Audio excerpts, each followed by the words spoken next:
Hello. Oh, yeah. Hello, everybody. It's another day, another stream with me, Munii. But I'm missing somebody. Yes, Bard is not here tonight. He is currently, sick. So unfortunately, he is not, here to, join us. Oh my god, did I always have this music on and never realize? Shit. Have I always had the background music on and not realize it for the past several streams? Well, whoopsies. That's how you know I'm a professional streamer, but I guess no one really noticed. But, oh no, goodwill, yeah, Bardo, Shikis. But thank you for the lurk, Sky. And also thank you for the lurk, Aki. I thought it was intended. Oh shit. Hi, Amy. No, it was not intentional for at least the past couple streams. Whoopsie-doodles. Well, that's what I get for being an angry streamer. You know, you gotta pay attention to these kinds of things. FBI, open up! The FBI's. Hello, Austin. How are you this evening? Yeah. Today we're working on the art stuff. If you don't know, give Bard plenty of tea. I can't give him tea physically, but when he comes to visit me, we will definitely be giving that poor man some stuff. Had a long day, went to the doctor, consultation only to get it rescheduled, ate at a restaurant, then survived the wreck. Dang, that sounds like a lot happened for you today, Country Sheep. But welcome in, welcome in. Hello and hello, Namas. As you can see, we are working on coloring this commission of a very cute cat girl. And you're probably thinking, Munii, you got this. You got this art a while ago. And I thought, yeah, I really need to start working on coloring this cute illustration as done by the hubs. So first things first is I need to put on my magic pen, you know, the magic pen, and color her in. That's right, I actually already started coloring. I already did the base colors. But I thought I would start with the blank line art.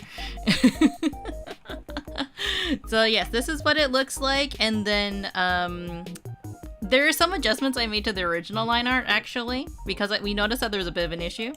But yeah, the speed paint. Wow, I'm already done coloring. Okay, bye guys. That's the stream. Was the rate can only be vanquished by a silver mullet? By a silver mullet? Not a silver bullet? But yeah, so this is the actual line art. What I've done is I've changed the color of a lot of the lines, so then it's a little bit cuter, in my opinion. Of course, like, hi, I think you're doing well. Yes, I'm doing good. I miss my partner in crime, but unfortunately he is sick today, so that's why we're doing some commissions today. So overall, the art in itself, if I go back to the line art that I so rudely deleted. So originally, the line art was black, right? But I think that changing some of it makes it less harsh, a lot softer. Hope he feels better soon. Yeah, like, we're hoping that he'll get better before he gets on his flight. Yeah. That's how it be sometimes, though. Like, when you get sick right before a flight, kind of figures sometimes. But that's why I debated if I wanted to do a gaming stream or if I wanted to do some art. But I figured that I know Llama's waiting very patiently for this art, so that's why I wanted to at least work on it a little bit more. And so far, this is like the base color that I have on it. Of course, I know that some of them are not correct, like the charms that we need to correct the coloring for. I also need to do some of the bows as well. But the most important parts I did want to get done, which was some of the other base coloring. And then after we get the base coloring, we completely finish the base coloring, we can get down to the rendering and everything, and do the full shading and everything. Yeah. Of course, for some of the corrections that I have done based on some of the reference art that was shared with us, that's where some of the edits come in. It's mostly just the shoes. I didn't really change too much. I don't usually at this stage, when Byron and I like collaborate with art, I do make some recommendations or some changes and make sure that he's okay with it. The biggest change that I have made since he transferred the art file over to me was, again, mostly the shoe design. Shoes are very difficult to get correct, honestly.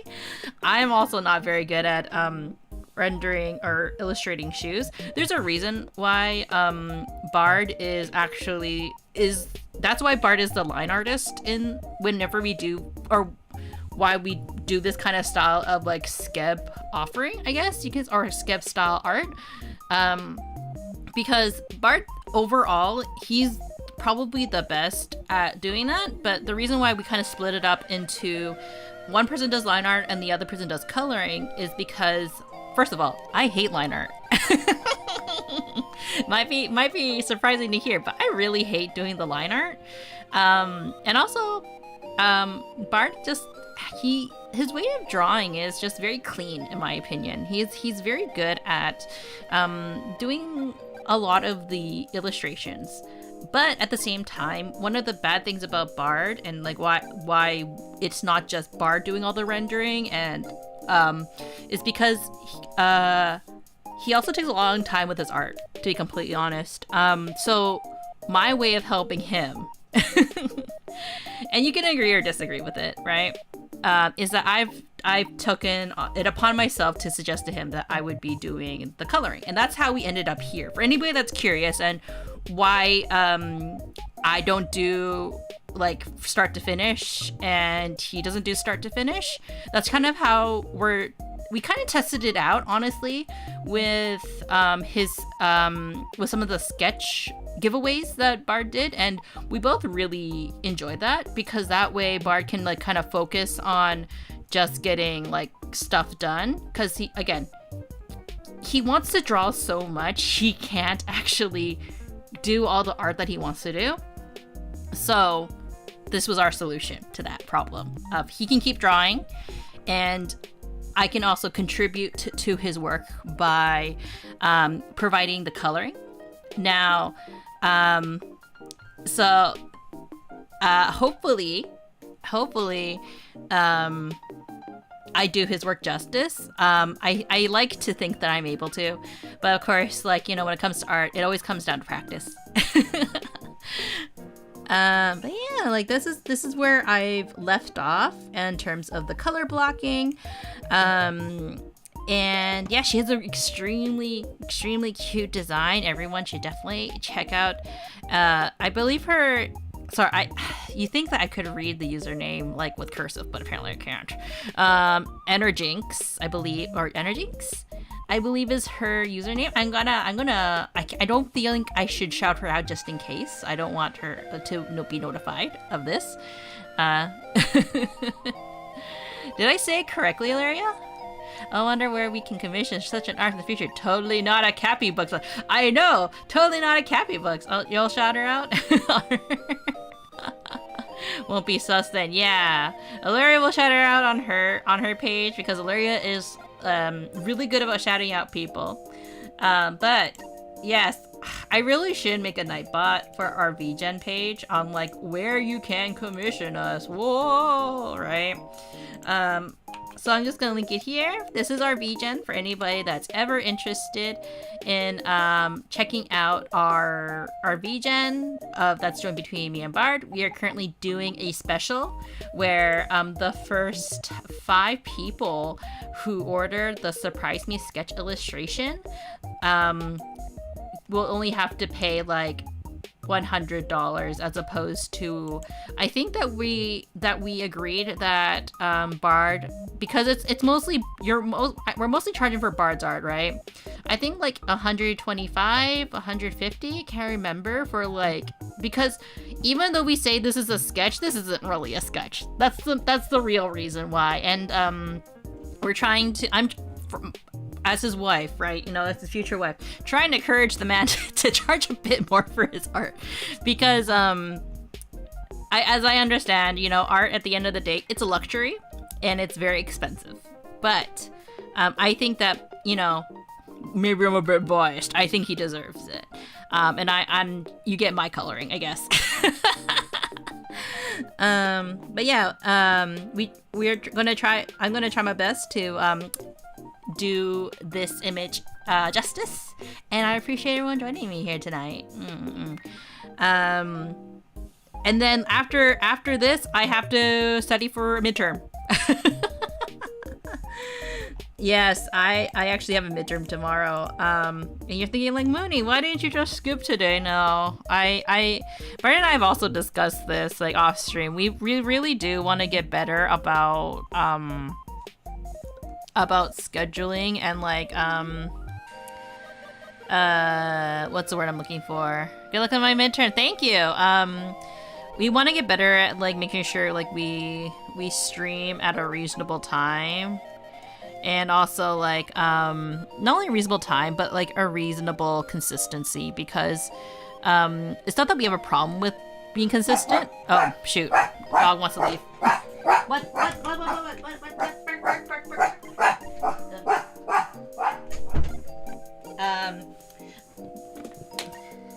It's not that we necessarily have a huge issue with consistency, but we did want to, it's weird. It's just a really bad year for us to kind of like try to focus a lot on ironically, in my opinion, try to focus a lot more on content creation for a multitude of reasons. First of all, we're getting married. So like we're already planning like, you know, getting married, and that's already kind of like a stressor in itself. But unfortunately, when it comes to content creation, it's one of those things where it's like, if you want to succeed, you have to keep pushing, even if it's inconvenient in a way or in a weird way, right? So we heavily discuss it in the sense of like, if we're sick or we're not in a really good place mentally, we're not going to do it. But I do think it is important to keep like a regular schedule, because like, you know, at the end of the day, you guys all take times out of your day to come and watch us, so it's only fair that we show up. We're both very excited for the new Monster Hunter that is scheduled to come out on Friday, I believe, right? Bard's going to be on a plane though, so I'm not sure how much we'll actually play, and I don't want to play without Bard, so I'm probably not going to play until maybe Sunday. We don't know. It's Bard. Speak of the devil. You should be sleeping. And I preloaded, but it won't play till I land. Yeah, Bard preloaded it. Of course he would.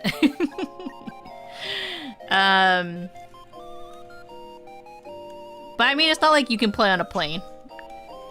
Or if you could, it would be really shitty connection, right? But I guess that's the sadness Bard will feel in his heart, that he can't play and everyone is on the plane. Everybody who's not on a plane will be enjoying themselves gleefully as they get to hunt all the monsters, and Bard would be like, I just gotta remember, I'm going to see Munii.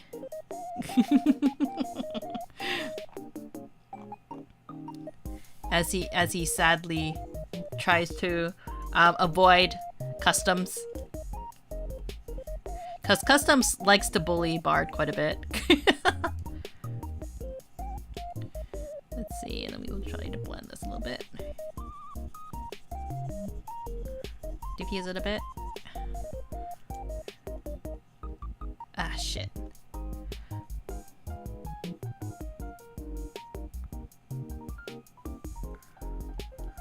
And then we'll blend it again.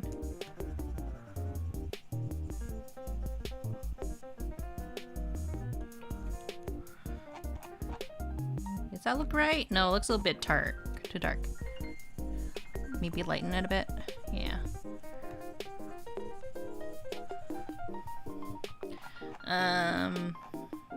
Kind of, right? Maybe just a little bit too much. I'll just lighten it. Airbrush it out a little bit.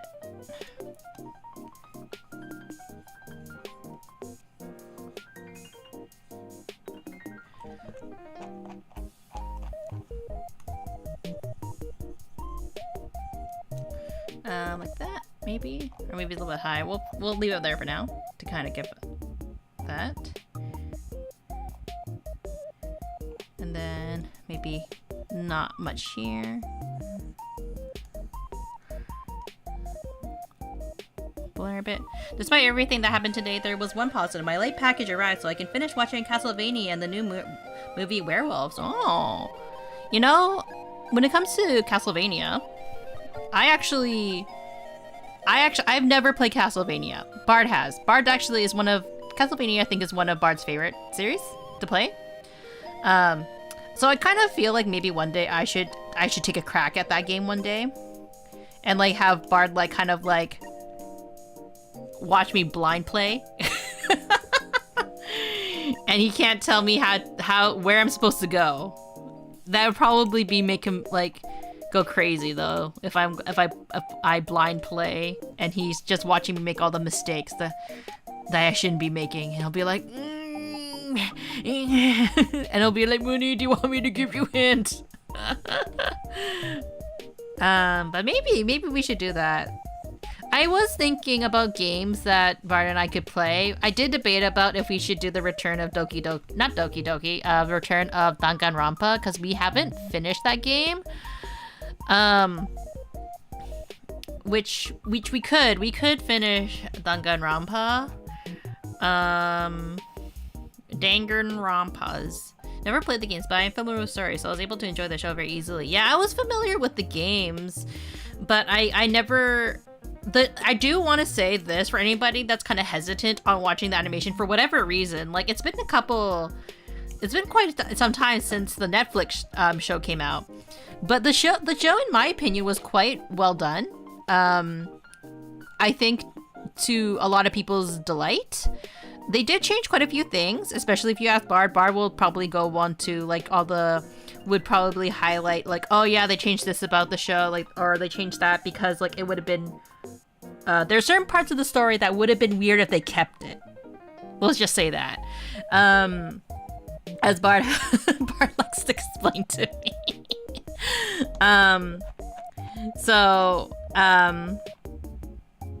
It's definitely, I definitely would say that if you're not going to play the games, the animation is still pretty good, like for what it is. And definitely like if you're thinking about giving like the show a shot, like it is quite well done. I would recommend it. It is a bit gory, I won't lie, but that's kind of like what's to be expected when you go into a kind of like a horror theme. Yeah, right.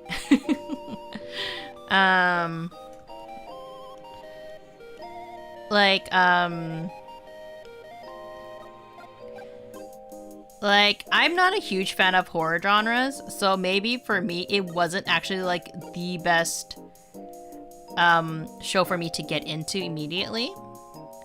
But I did enjoy it for what it's worth.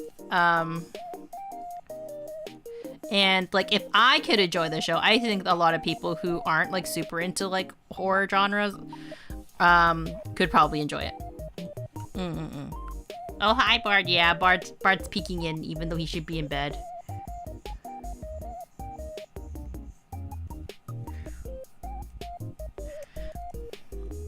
I don't know why he's here. It's like he's obsessed with me or something.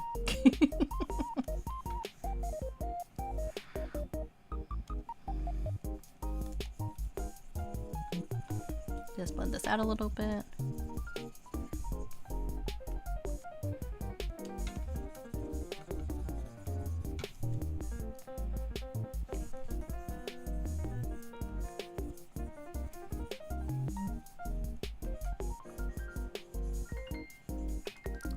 Then blend this.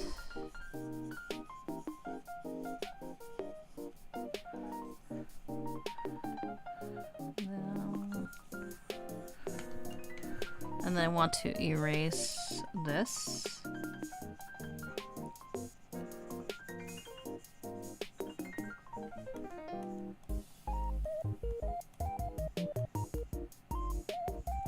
And then we're gonna blend it again.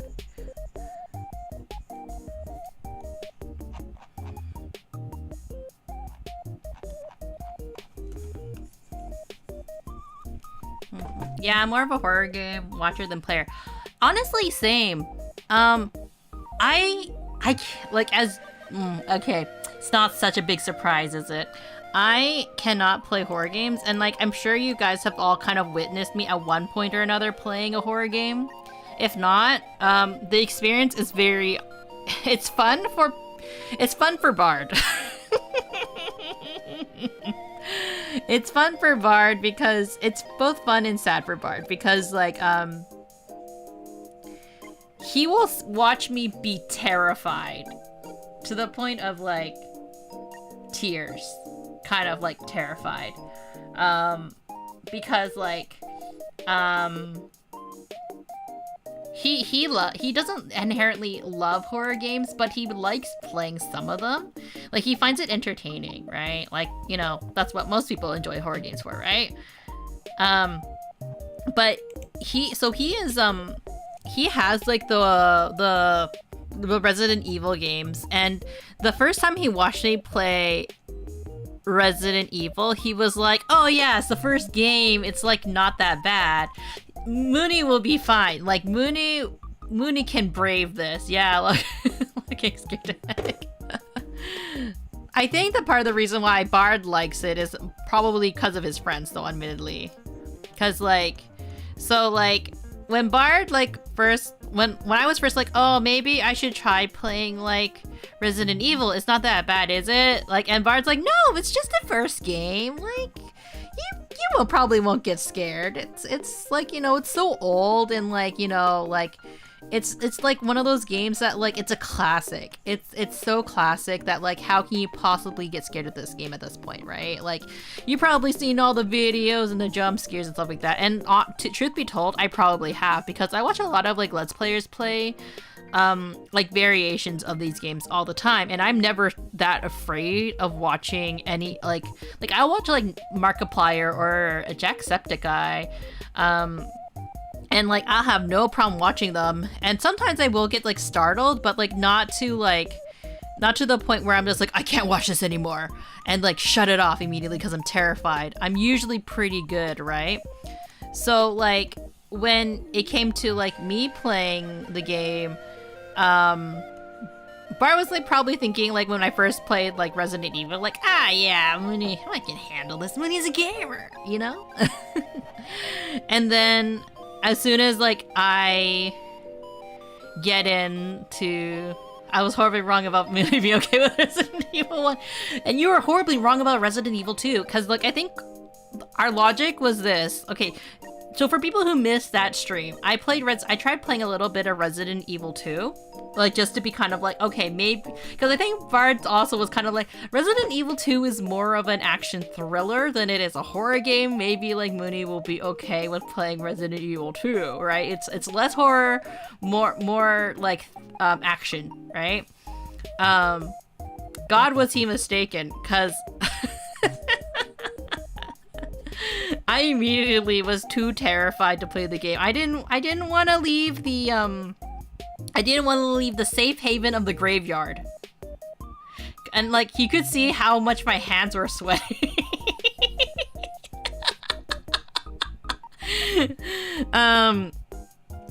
And like it was so bad, chat. I actually had to ask Bart to like hold the controller as I hold the controller and force me to go forward, if you know what I mean. Like he had to hold like the left side of the analog stick while I held the right side. Don't do that, by the way. It's very difficult to play the game. But I think my idea was, oh man, I'm so scared. Like I literally need someone to like kind of like drag me to go in, right? Because that's how scared I was. And then Bard, being a trooper, tried my stupid idea, and then even though we died, which Bard was just like, can't believe you, like how we would die in like the first section. Was such a trooper, and like me being like so scared. Because I think, again, it comes down to this. I don't normally get scared. Like, I don't get scared very easily. I'm a scaredy cat, but I don't get scared very easily. I usually kind of like, or it's very hard to tell when I'm scared. Because like, or when I'm getting startled, because like, usually, when that happens, I'm the silent, internalized everything scared person. So like, even though I'm scared, like some people actually don't realize I was like startled until a bit later, because like I'll be very quiet. I'll be like, But no, I was so scared of playing Resident Evil that I just playing the game again.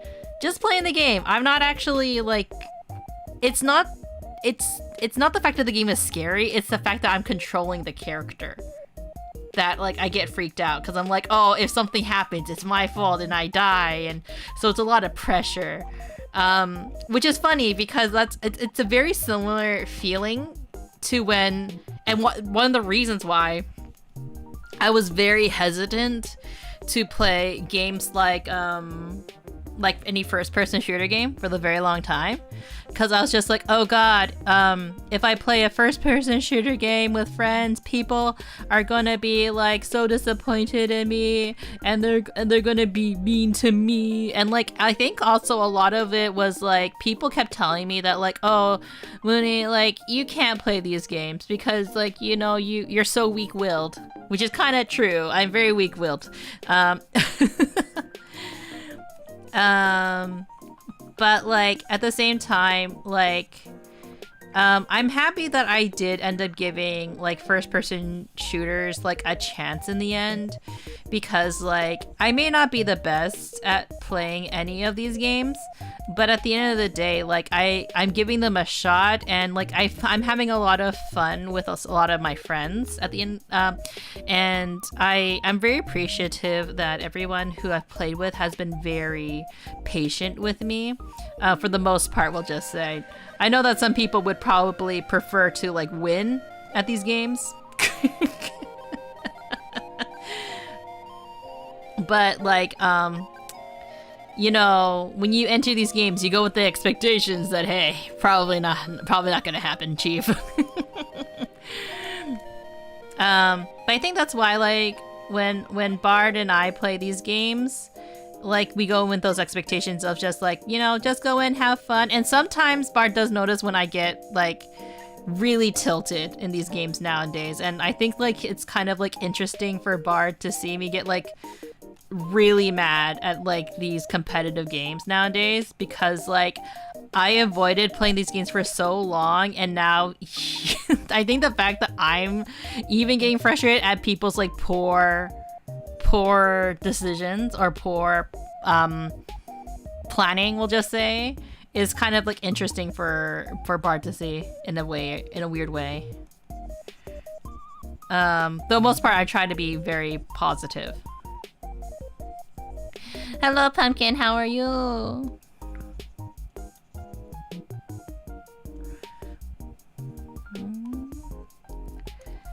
Trying my best to color. I remember like Bart actually had a way to like do the shine properly.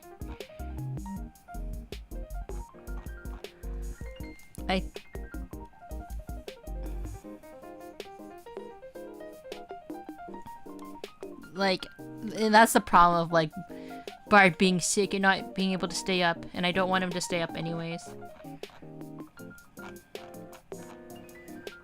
And then we'll just do like little hard highlights. And then go back to blending it just a little bit. Maybe I should do it like this then, maybe. Oh, I cut the shine with the separate layers of the glow dodge things. Yeah. It's hard with ribbon, I think. Like, it's different from metal, just a little bit.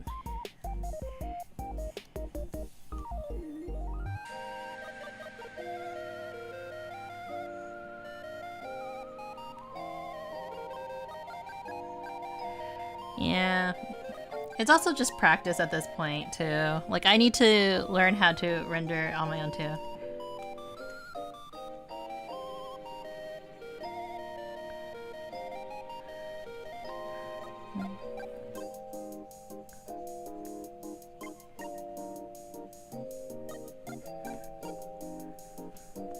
Let me just see this from a distance. I mean, it kind of works. I'm not super in love with it. I actually prefer like the harsh light. So we'll delete that. And we'll go with the kind of like the hard. Well, we'll go with this.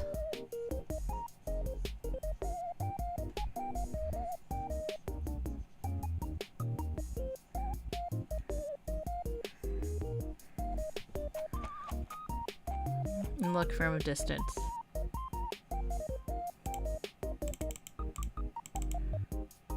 Delete. Not super. We're just gonna have to do the back and forth, like it or you don't like it type of thing.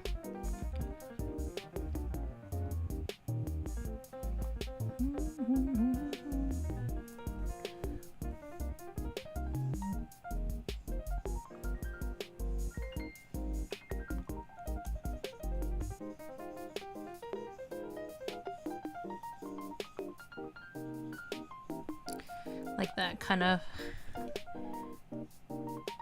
like a brush, and kind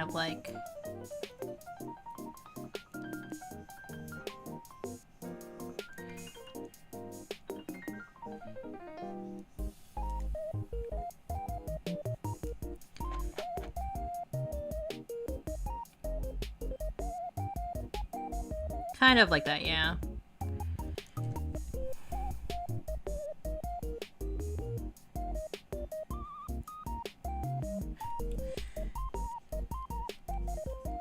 Kind of like extend it a little bit.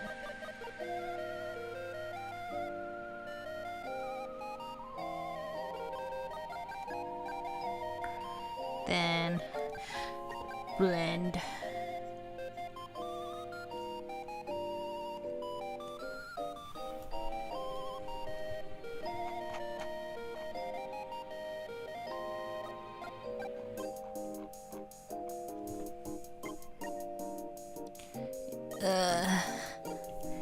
I just want to do Bard's art justice.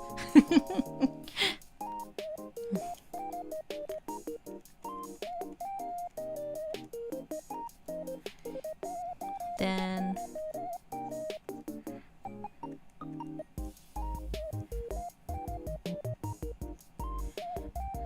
oh, I've used the wrong brush. That's okay.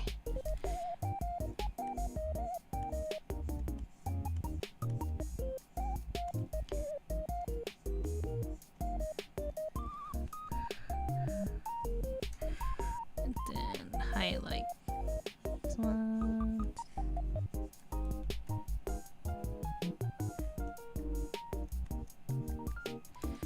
Highlight that.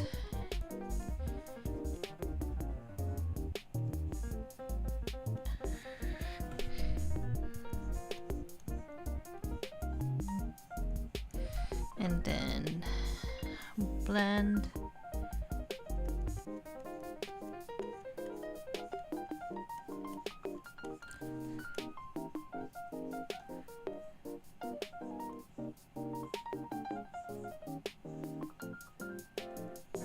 I think I did a bit too much for some of these ones.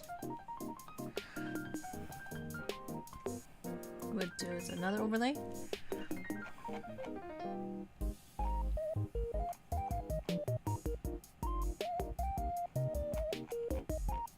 I think this one should be lighter though, yeah.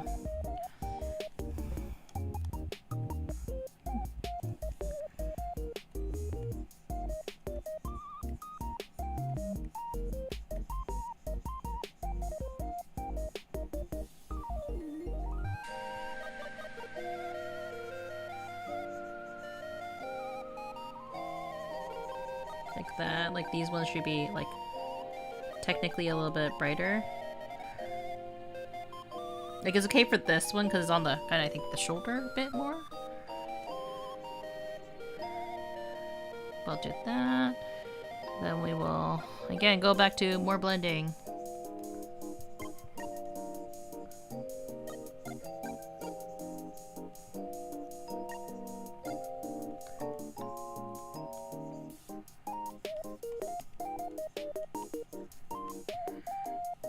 And then we'll do more airbrush.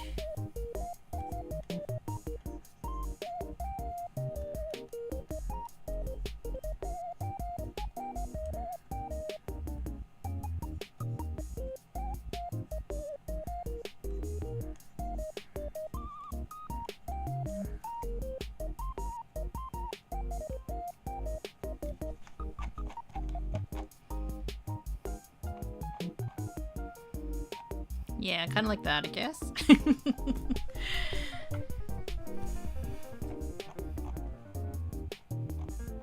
Can you tell I specialize more in eyes yet? I'm way more confident doing eyes than I am with other stuff sometimes. Mm-hmm.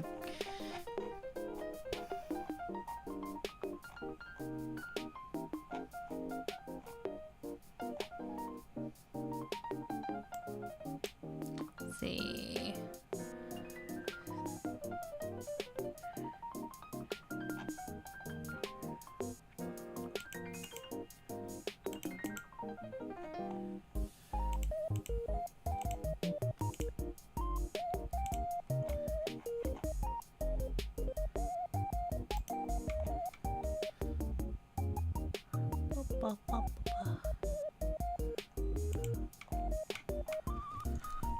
So this one, we kind of have to follow this one a bit more.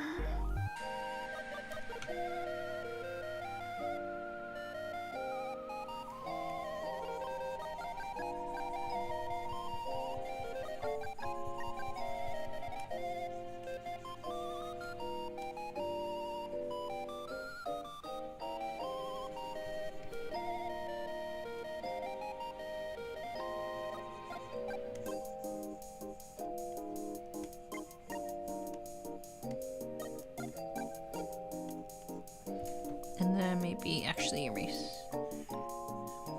this part.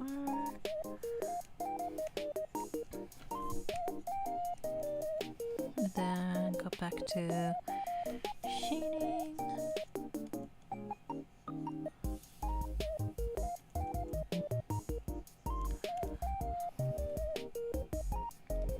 Then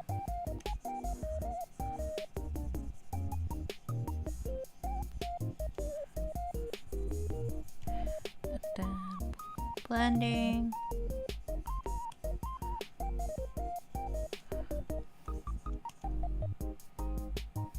Then we go back to this.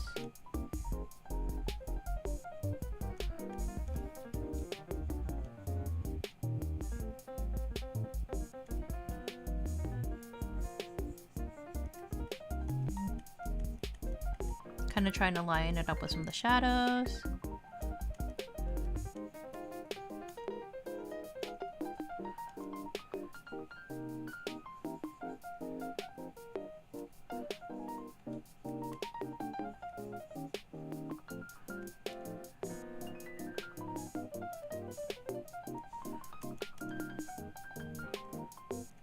Light blushing here.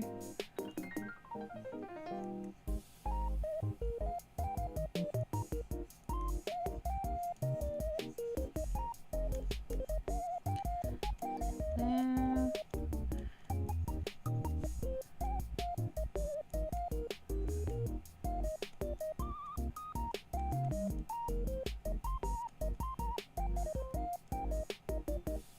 With that. Kind of blend that in as well.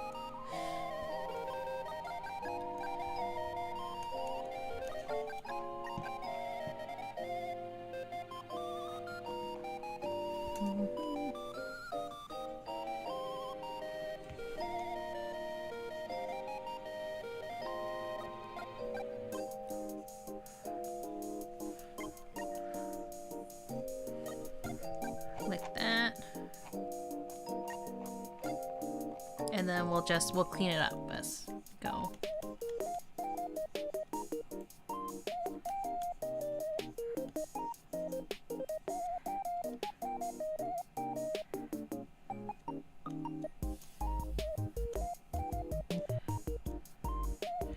Behold, the most dangerous creature in the desert lifts cup to real tiny rainfall. It will now let out the sorrow's war cry.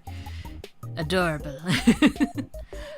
I do think though the smaller aren't like some of like the most dangerous animals in the world, like frogs. The dangerous and most venomous things are sometimes the ones you don't suspect.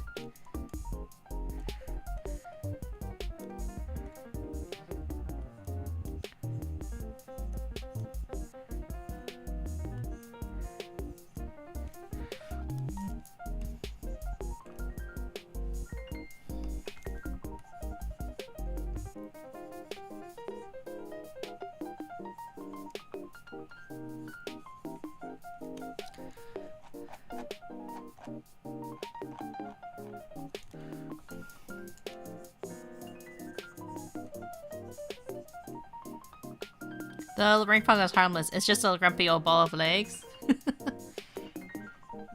No, it's vicious. It's a vicious creature. Remember, fear the almighty rain frog.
That.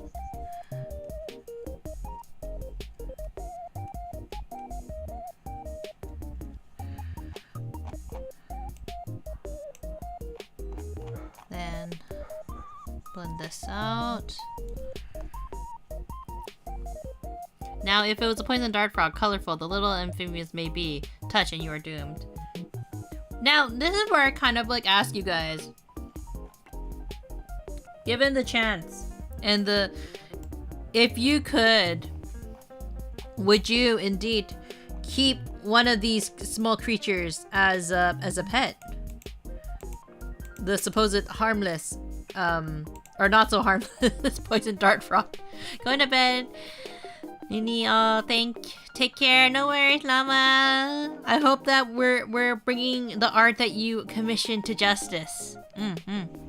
Have a good night. Thank you.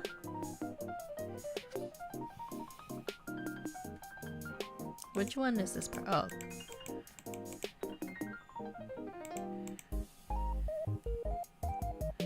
Let's see. You can kind of tell where I'm kind of like color more based on my mood. Thank you for the pat.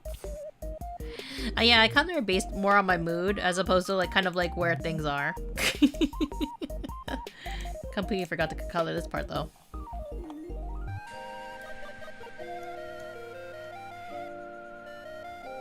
It's a bit chaotic of like kind of like I guess like to watch me color sometimes.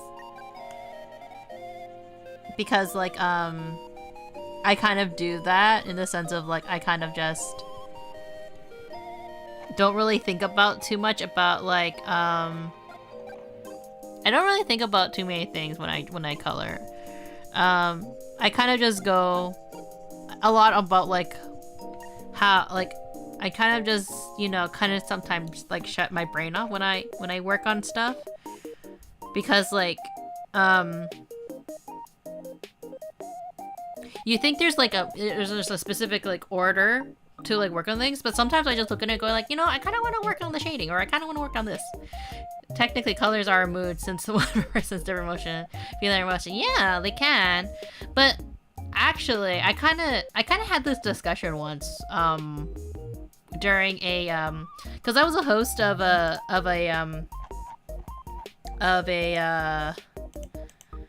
podcast for my. It's not publicized. I did take the audio, so I can technically like edit it any way I want. And I heavily debated about editing it and like posting it on our school social media. Because I'm allowed. It's not like I would just randomly take over. But like I heavily debated about if I should edit it. But anyways, why do I bring this up? Because like we actually had a discussion on like how everyone perceives color differently and how like color associations. And then I brought up the question, which kind of does go into like where you start like thinking about it too, is like, where did we get the association that red means angry, blue means sad, yellow means happy, or like or green means jealousy? And then we also have to think about how you know, people associate red with hot and blue with cold. However, we have things like blue flames technically being hotter than red flames, you know what I mean? So it's kind of like, where did these color associations come from? Like, who kind of like was the person who kind of like, where did it come from? Like, I'm kind of curious if anybody happens to know the information, because it's one of those things where you don't really think about it. You're kind of just like, oh yeah, like red means angry. It's, even though it's not inherently like a angry color, you know what I mean? Color's really interesting in that sense, right? Like, that goes kind of into color theory, I guess, for some people.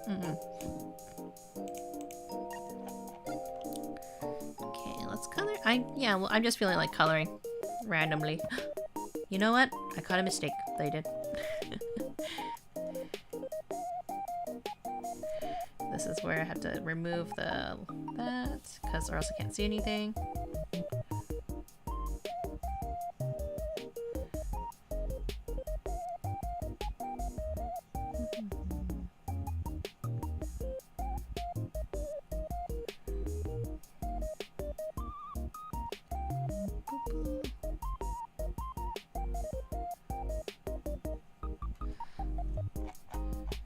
Then also clean up this a little bit and this bit.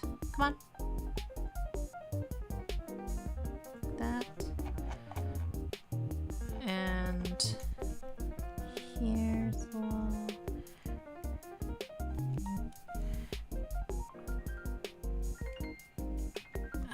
Then touch up.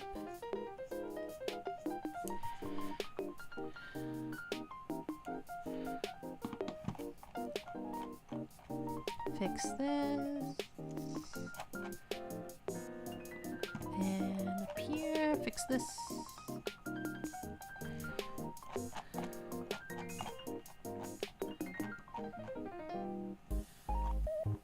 Okay. If each color represents individual emotions or feelings, then white as a combination of all colors could represent any feelings or emotions, while black is absence of color, thus no emotion. I've seen it like reverse though too, right? Like that white is calming and therefore like black being a combination of different colors as well. Like, cause the thing is with like white, like with like black and dark, or not dark, black, is that they're both technically the accumulations of colors. It's just the different shades on the spectrum. In that sense, right? It does get complicated when you think of like color theory when it comes into it. Like I think what a lot of why we could probably theorize why people associate different colors with certain things. It probably comes down to what emotions does each color invoke, like, or from a majority standard kind of like psychological standpoint.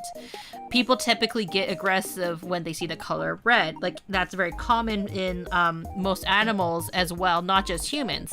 So I think that could be a possible like theoretical reason why we associate red with anger a lot. Blue is actually very calming, but pink tends to make people like more happy and joyful, you know, like silly kind of thing. So that's why pink is often used, right? It's like shade, like different shades are definitely going to have the different effect on people. And it's not to say that like things that are inherently white are better than things that are inherently or things that are lighter colored means they're good versus like things that are darker meaning bad. I never really like that thing, that kind of like comparison. I think it's mostly because I like wearing dark colors. a lot of my clothing choices in life. I've been trying to be more colorful lately. But growing up, I like wearing black a lot.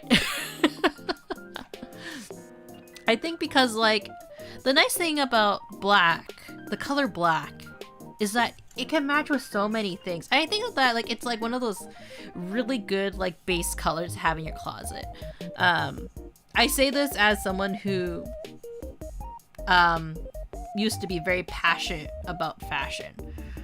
I used to be very passionate, not so much anymore nowadays, mostly because, like, I have kind of, like, abandoned fashion for the sake of comfort. I like being comfy more than I like being fashionable, but there was a time where I used to really enjoy being fashionable and stuff like that. And I have since given up for various reasons. Mostly because of money.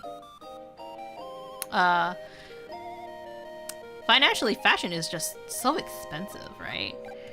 And also, I think when you're not exactly a certain size, you kind of sometimes you get disheartened with options that you have, because you're like, oh, I really want that cute, like, outfit, but I'm just a little bit too big for it, because, like, you're not a size 0, or you're not Asian sized, and you're like, I just want to be cute. That is magic of things. That is magic of things. Is there's no right or wrong way of understanding interpretation, because the world's ever changing, mystery, and the good thing about it, life would be boring without mystery. Yeah, it's a lot of psychology too, to a certain extent, which is why it's important to, like, study, in my opinion. A lot of people don't think that. A lot of people like to think that things are how they are, and you don't really need to explain why things are, so to speak, right? But the thing is that humanity has been trying to do that since forever, right? We've always been trying to explain things, because we have an innate curiosity to things, and that's not a bad thing. Like, why does the sun rise in the east and land in the west, right? That's where the sun goes, right? And then in years, and people were like, oh, well, legends say that, like, you know, there's gods who would do that, or if it's not a god, then it's like various different animals, and all these, like, legends and myths to kind of try to explain why the world is what it is, right? And I always had a fascination with mythology in that case, right? But then we got, like, the real answer. Well, I guess you could, depending on who you talk to, we got the real answer in the sense of, like, in the sense of scientists explaining that, well, with the world's Earth's rotation, that's how we get night and day, right? Because the Earth is always spinning in a certain, not in a certain, but, like, the world is always constantly, like, in rotation, right? And so that is what causes night and day and stuff like that, right? You know, like, you know, there's logic, quote unquote logic, to everything and everything. But again, it's interesting how humanity in itself, right, regardless if you believe if you're a flat earther, I guess, or not, that how humanity has tried to explain things that they don't understand for years and years, right? And it's really interesting how we actually just get to those beliefs. And I'm kind of curious about, like, what people's thoughts are when it comes to, like, myths and mythology. Like, how you think people, why someone said, oh, well, it's because, like, there's, like, a man, there is a guy, or there's two wolves, like, chasing each other. I think that's a common one, I think, in European mythology, very correctly. There's a lot of myths I don't inherently remember, so forgive me. But yeah, like, you know, there's, like, mythology has always been kind of, like, something I've always been kind of, like, side interested in. I read a lot of mythology books, actually, growing up. if you can believe, like whether it was Chinese mythology or if it was Egyptian mythology, or like legends and myths have always been just really fascinating to me in that sense. Though like I'm really bad at remembering like certain things, and that's probably why I didn't do very good in history. Maybe it just wasn't interesting to me. But yeah, like like I sometimes like when I get a chance to read like about mythology, I just sit there and read. I like you. As a result, you think I would really enjoy reading, like, you know how like VTubers have lore, right? You think that I would be like super into like people who do lore stuff, I guess, right? Or like even make my own lore behind my character, and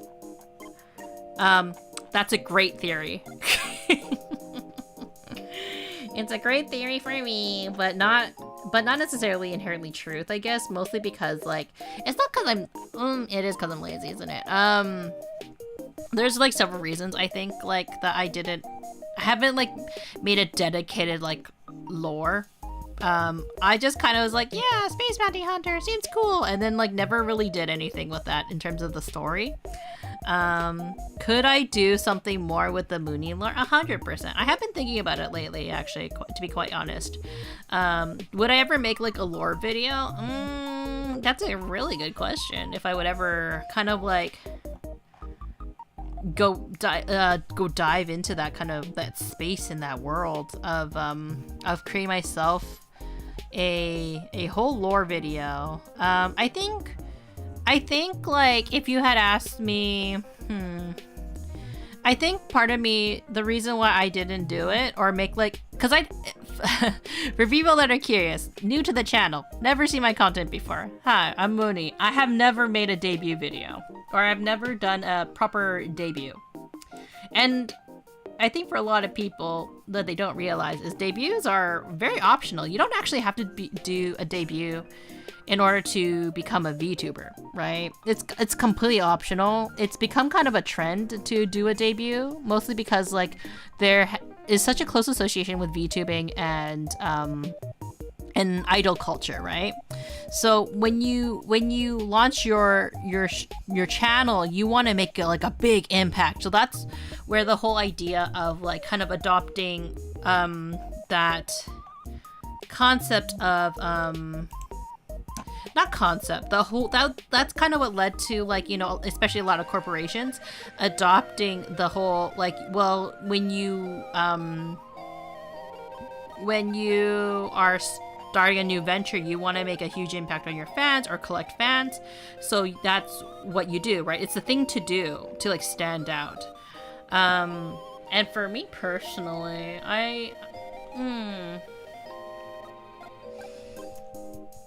I'm not super into idol culture personally. I do see the appeal of it though. Like there was probably a time I was kind of like there was probably a part of me that would have really wanted to join idol culture to a certain extent, but there is probably something that would have held me back from doing it, and it probably would be in association with not necessarily pride. What do I want to say? I want to say like probably embarrassment. I'm a very shy person. I don't like embarrassing myself in public. And the thing is with idol culture, and I want people to know this, is that I have a huge respect for people who are able to perform for people, to perform to multiple strangers without well, I'm sure a lot of them are very nervous about doing it, but their passions are so strong that they're willing to put themselves out there. And I have a huge amount of respect for people who are able to do that, because even though I'm, again, for people who don't know, I'm in a media major. because I've always had like that kind of like I want to perform but I'm too scared, right? So me going back into school and going into a media major is partially due to the fact that it's because I've always wanted to entertain in a way, you know, like I've always kind of wanted, like there's always like a part of me that's always wanted to try my hand at, you know, entertaining and meeting people and what's the word I'm looking for, like be a role model, I guess, you know, do things that I otherwise wouldn't have imagined I wouldn't have gotten the opportunity to do, right? But a lot of the things that stop me from doing it is because I'm extremely shy outside of streaming. I think for a lot of people, they don't think I'm that shy, especially when I'm using my persona. But a lot of VTubers are, for the matter of fact. A lot of VTubers are really shy in their personal life, and that's why a lot of them do heavily rely on having a VTuber persona. Not all of them are, because I'm sure a lot of them are anime fans legitimately. Not all of them are anime fans, but a majority of them are. And there is like appeal of like, you know, being an anime character instead of like being yourself in a weird way. But like it's scary. It's so scary showing yourself out. So like whenever like there's like people who like fully like kind of follow like kind of like their goals of like wanting to be an idol, or like especially in the VTuber space, like I'm always kind of like, wow, you guys are like so cool because you're so unapologetically yourself and brave, and I don't have that same I don't want to say motivation. I'm just very like, wow, you're so cool. You know what I mean? Not sure how else to express it. Maybe one day, like someone else will say like, wow, Munii, you're so cool, and I'll be like, oh my god, I made it. And it's not just my husband, my future husband, just telling me that I'm cool, because I don't think that counts. He has to say I'm cool. It's in his contract. But one day someone will say it legitimately, and they'll be like, oh, Munii, you're so cool. And I'll be like, stop. That'll be my goal. That'll be my personal goal. That someone is legitimately like, no, Munii, you're cool. Unironically. Mm-hmm. Might be a bit difficult. I think everyone lies to me when it comes to that kind of stuff. Mostly because like yeah, I don't really think I have much to offer to the world at the moment. I think sometimes like I try to believe that I have a lot to offer, and I think it's because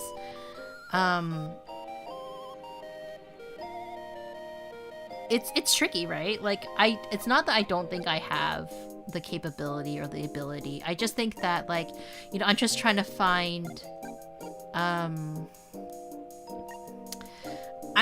think it's a combination of wanting to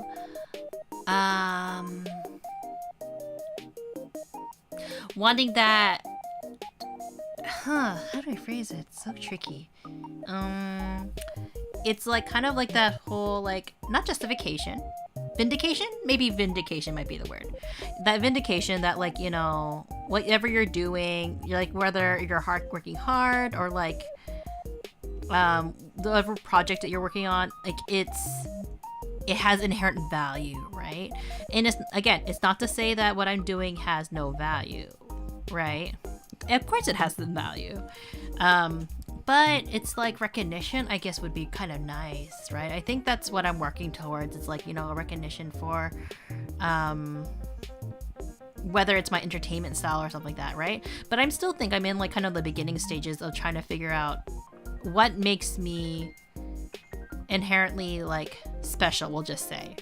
Like why should, even like you guys right now, like why should you watch my content versus any other content creator, for that matter. And it can get tricky, right? Like, and I'm sure there's like so many like content creators out there who are so much, not so much. No, it is so much. I'm just trying to find the right words. Who are a lot more talented than I am. Whether it's like they're really talented at speaking, or they're really talented at like just generally entertaining, but like they give up so fast because like, you know, like I think it's like the validation. They don't get the validation that they needed fast enough, right? And to a certain extent, that also proves another thing, that maybe that this wasn't like the right career or hobby for them to go into, because I do think that for anybody that's interested in streaming, that streaming is one of those kind of one of those things where it's going to be a very for a lot of times it's going to be a very like thankless kind of like I don't want to say career, but it is a career for some people. I would say that like, well, it's more like content creation in itself is a very unforgiving and oftentimes very frustrating kind of field to go into, because at the end of the day you're competing with so many people, and I know that people don't inherently like hearing the word like competition when it comes to media, but it kind of is at the end of the day, right? Like you are trying your best to compete with other people in order to be seen by viewers at the end of the day. And everyone can be friends, right? But at the end of the day, you gotta like figure out what makes you stand out compared to like other streamers, and like is your content worth the time of day for a lot of viewers? And for a lot of people, probably not. That's the kind of like the sad thing, until you kind of find your footing, right? And some people are kind of like lucky, in which case like they kind of like already have like an established like fan base, or like they have friends who are kind of in higher positions and stuff like that. But the important lessons that I kind of took away from like, even with content creation, it doesn't matter who your friends are if you're not able to like, in terms of like, you know, friends can like only like give you so much viewership in terms of like when it comes to building an audience, by the way. Not just like, you know, friends can only do so much for you, but like if you really want to start as a content creator, like it's not really like there's a lot of qualities you have to like come to terms with. Now does that do a difference? I don't think it does a difference. Like you have to realize that even if your friends give you like all the viewers in the world, if you can't retain those viewers, it doesn't really matter, right? And then it's also like kind of like at the same time, like what can make you special? Like why and how do you develop that loyal like viewer base that will keep coming back, right? And they won't get tired or bored of you. Stuff like that, right? That's things I've thought a lot about. But I know that for me personally, at this moment of time, I think like unless like I was getting like paid, it's hard for me at this moment of time to imagine doing this full time for now, like, or even focus on streaming 100%. I know that I've only been giving content creation like maybe, if I have to be completely honest with myself, like maybe like a 20%, because like and that's even just being gracious. Like, you know, I'm trying to keep like a consistent schedule, and I'm trying to do all these things, but at the end of the day, I know in my heart that if I really want to build my audience, I have to get more serious. And I think I'm trying to find what is that motivation to get me there, you know? And I will say this though, that I will genuinely say that, like, you know, the best thing I got out of streaming, and like Bart and I both kind of say this about each other, is that we found each other. Like, you know, like Bart is the best prize I've ever found when it comes to streaming, right? But it doesn't mean that, you know, when it comes to content creation, that, like, you know, that's the end. He's just the best thing I've gotten out of content creation so far. Now, if I got that gold play button, just kidding. No, I wouldn't trade Bard for a gold play button. But I think that, like, you know, I am trying to find myself. I think especially when it comes to being an entertainer, so to speak, right? Regardless if I ever somehow, for some reason, ever got into doing this professionally. Not streaming necessarily, but entertaining, you know? Is this the stream that you guys expected from me? Like rambling in? Where I'm just like kind of like questioning my career choices and whether or not like I'll make it out there in the harsh world of the entertainment biz. I don't know. I think that when it comes to entertainment, it's kind of interesting because I have classmates who are kind of in the same position as me at the moment, who they don't like. I honestly have noticed that they don't really like thinking that their friends are going to be their competition. And I don't know why. I've been kind of confused by that in a weird way. Because I've expressed it to one of my friends once, going like, yeah, as much as you guys are my friends, you're also my competition. And she's like, competition? Why would you say that? And I'm kind of sitting there going like, because we're in the entertainment business, baby. We can be friends. I can give you leads, but at the same time, I might be competing with you for those same roles, right? And I'm not going to say I'm not going to be happy. It's not to say that I would be unhappy if like, or I would be upset if you got the role like that I really wanted. However, at the same time, I'm still gonna go for that role. Like, there's no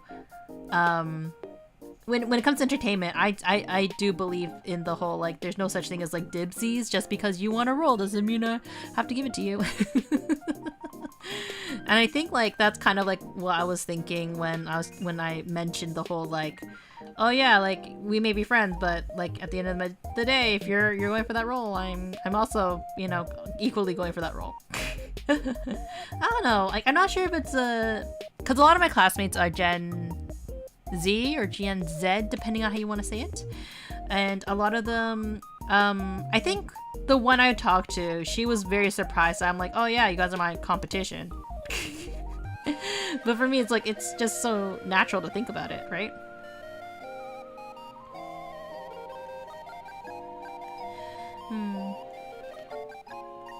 But it doesn't mean I can't cheer you on at the same time.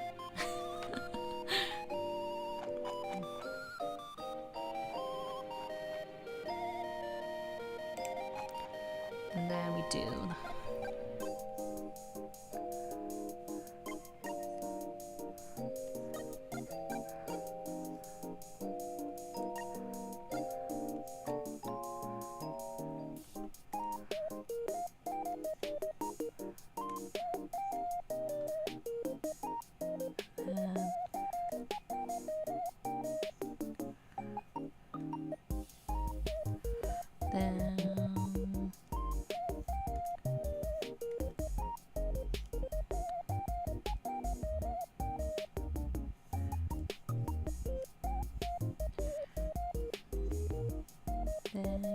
Sorry, I'm just like adding like these kind of like hair floaties. I'm not sure.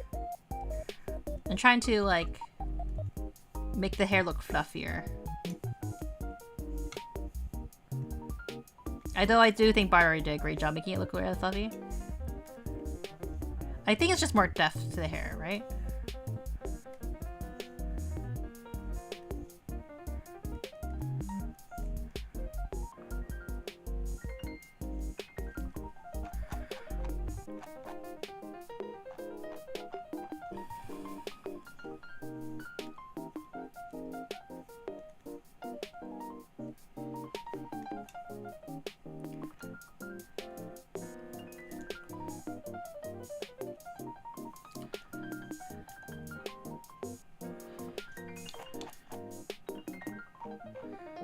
Maybe like that.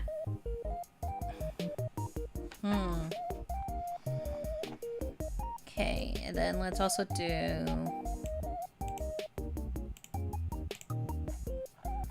Let's also do the white band of truth, almost in a sense.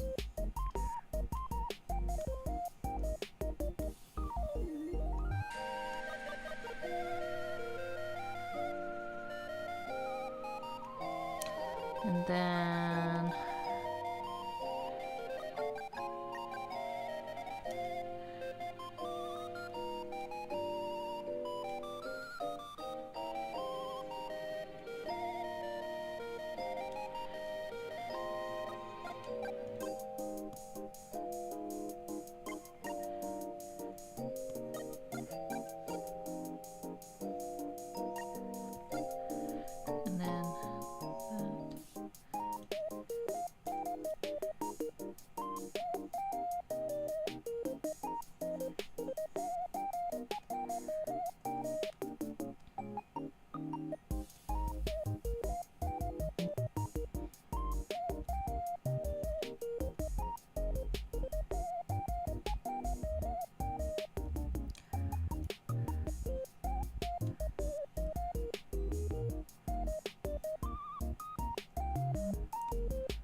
Maybe that's a bit too much.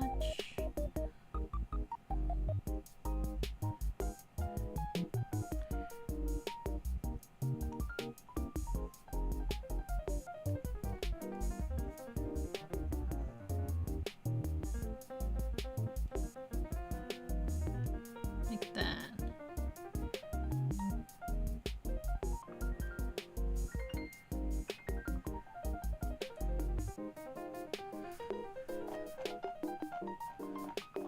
That feels like a huge... Okay. Okay, let's do this one more time. From the top. Okay.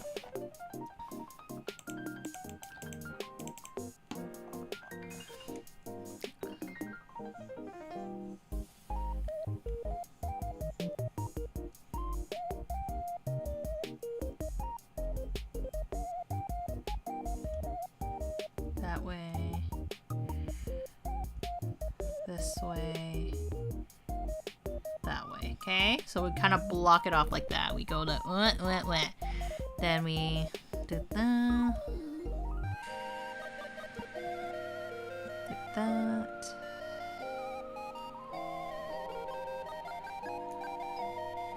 Kind of like do that.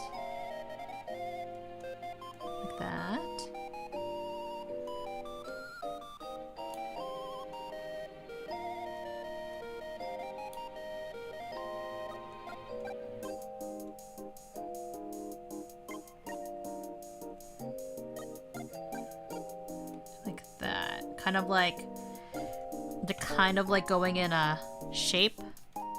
That makes sense. And like that. And kind of maybe make this one a bit higher up as well.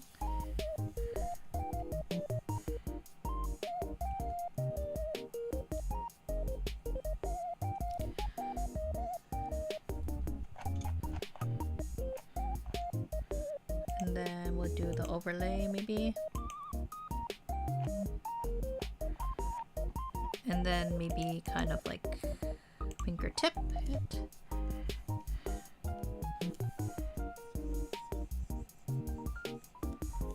Yeah, I think that adding the fingertip might.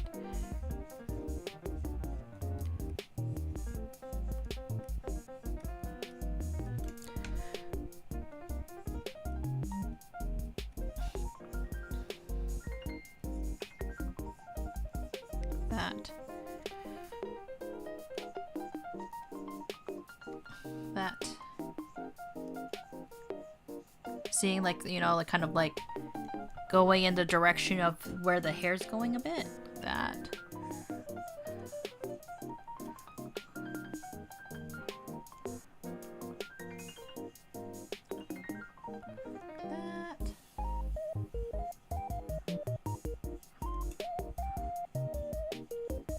And like that.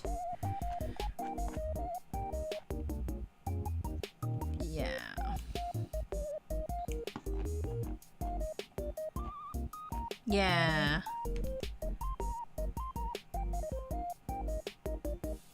Yeah. Mm-hmm. I think I want to add like a bit of pinkiness as well to the skin. See, this is what I mean by like I like to jump back and forth between like kind of coloring, like in how I do things. Like I don't really have like a method to my chaos.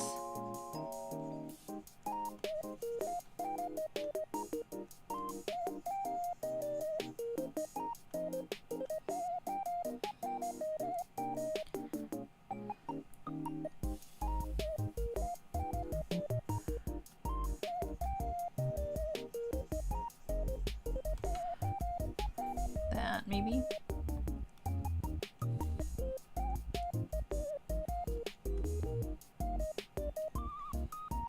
I don't have the...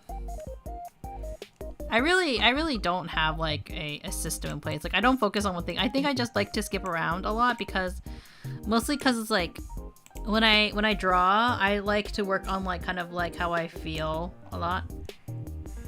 Or what my mood is, because I think if I hyper focus on one area, I tend to like kind of like not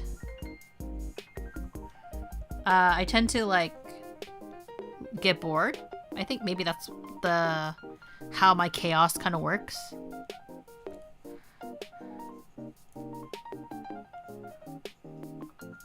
There's some parts where I do like hyper focus on though.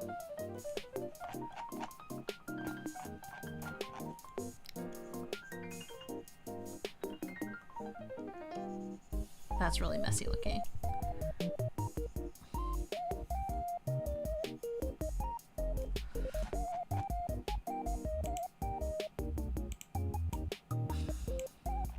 No, that doesn't look good.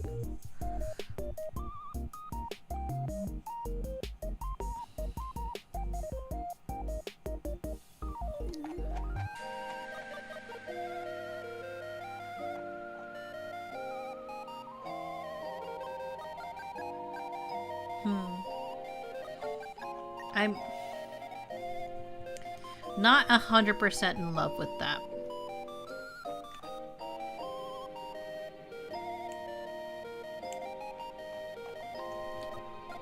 Sometimes, like...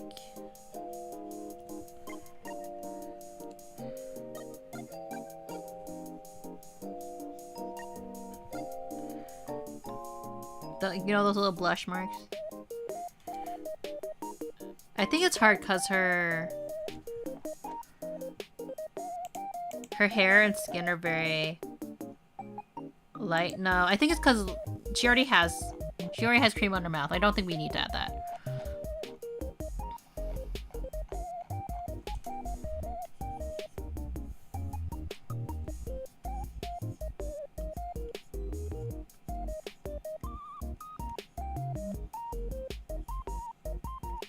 I can't draw heart.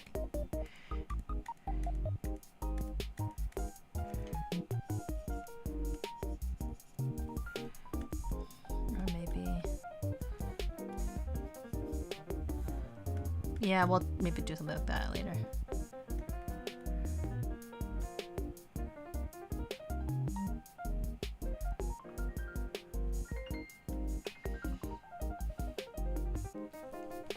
But I like the direction it's going in so far.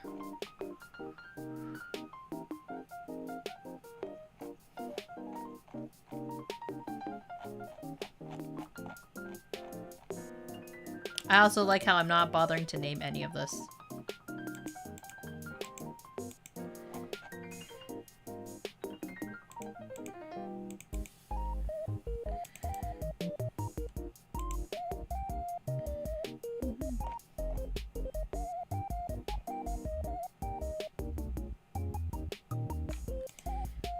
Then what I'm going to do is I'm going to...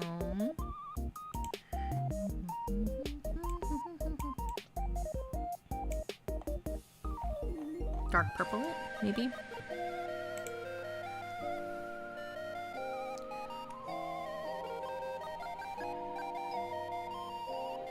Maybe it wasn't overlay. Not multiply.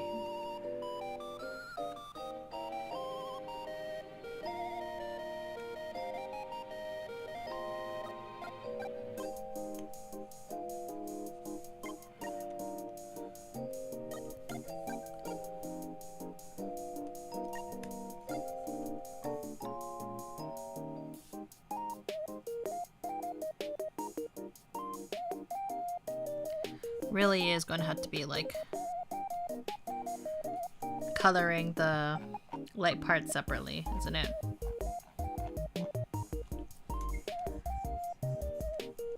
Because like the lighter ones are really not coming out.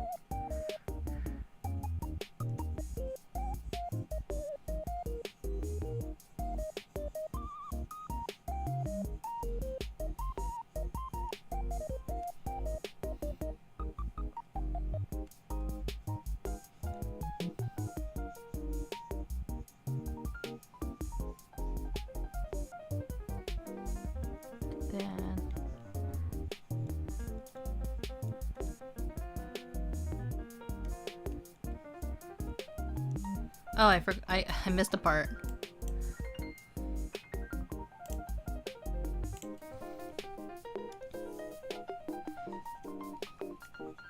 Aye.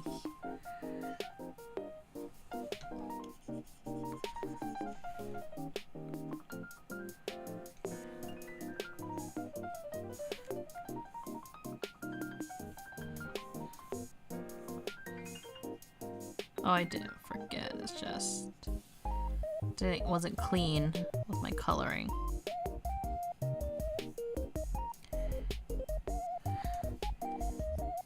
Or wasn't clean as I thought it was.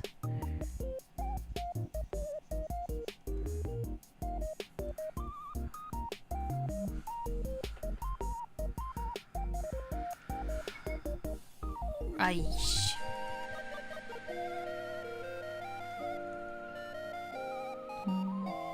No. Just get a smaller eraser, Munii. That'd be easier. Was being stubborn.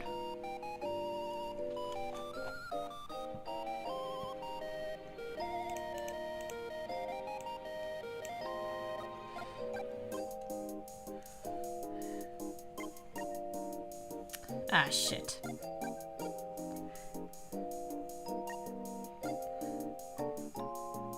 I really need to remember to like keep like the color like somewhere.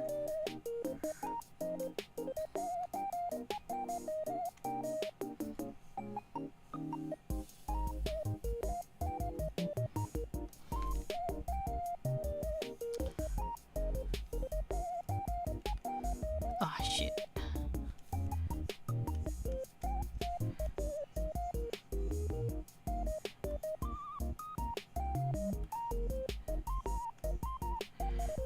Then kind of like the stitching.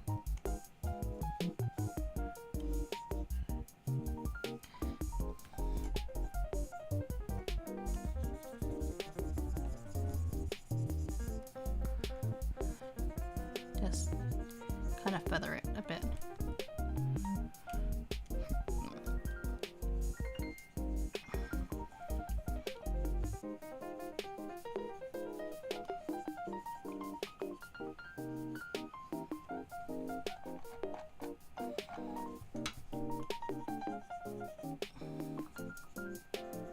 Feather.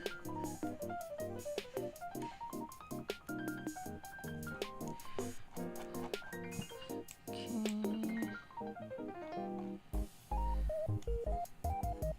Back here.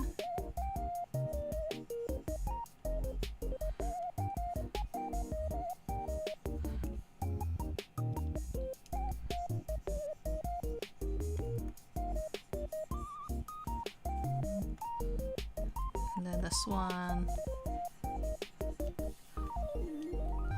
Need to do more.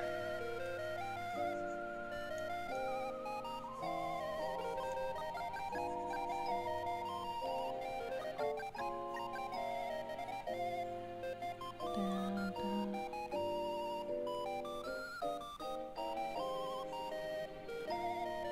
Then here.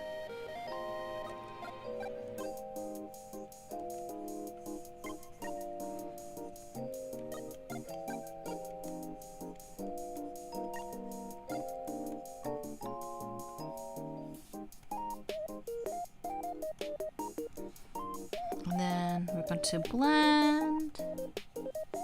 Ah, that's the wrong one.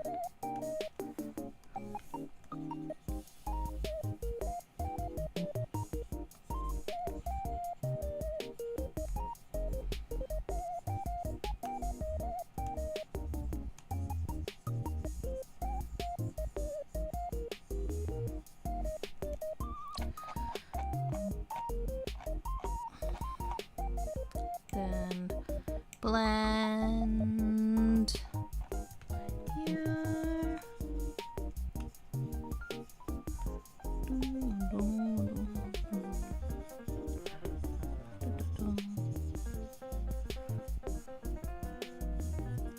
And that.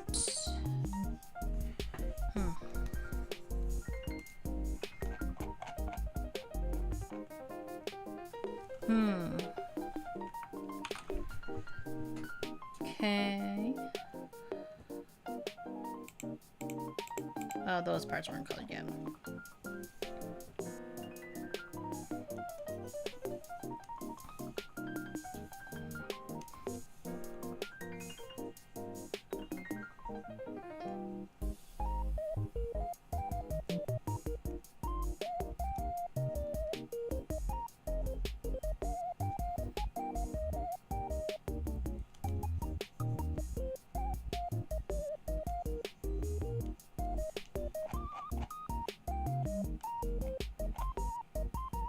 Okay.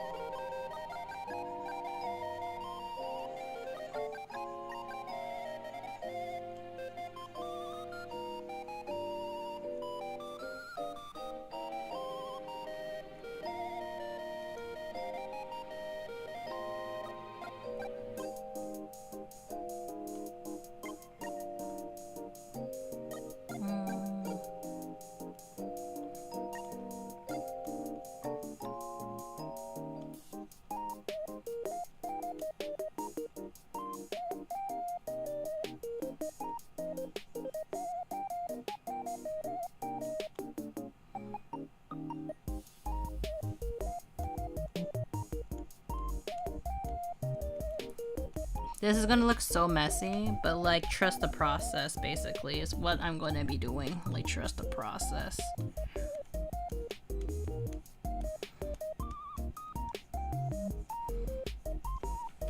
Because a lot of this is gonna be cleanup.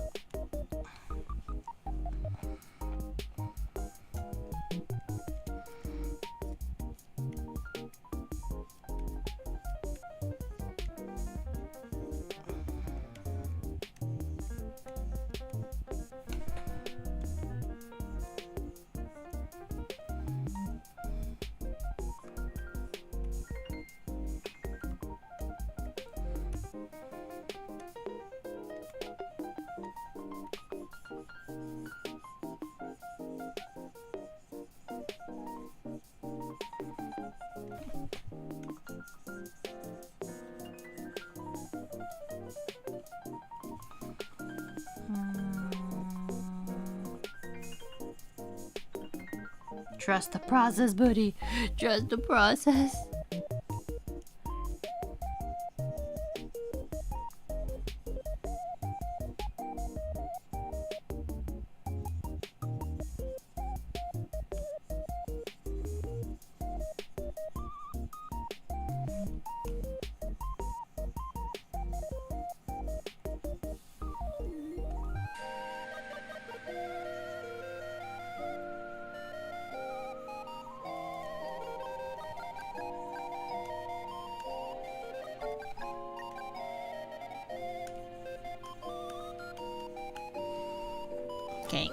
Okay, let's see if I can...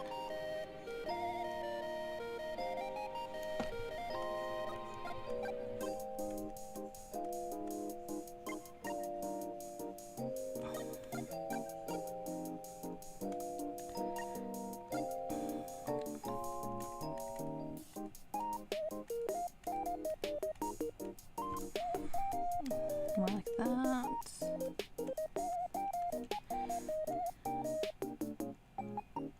That. I feel like these ones are going to be more harsh lights, that's why.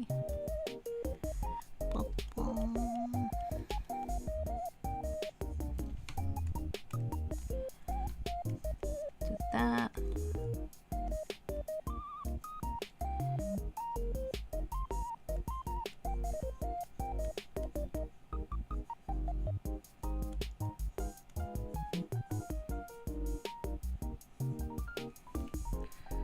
And then clean this up. Then blend.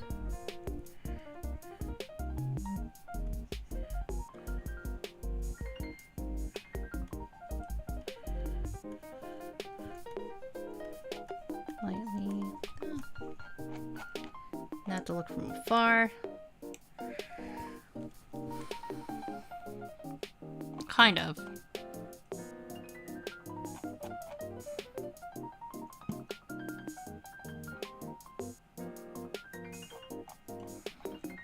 The reason why I say kind of is because I'm not entirely sure. I'll probably ask like Bard for his advice on what he thinks about it.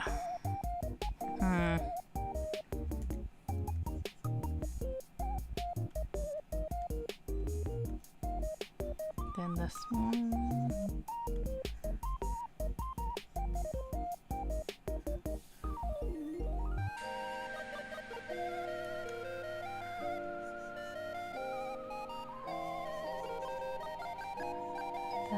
This one I feel like it's going to be a little bit more messy.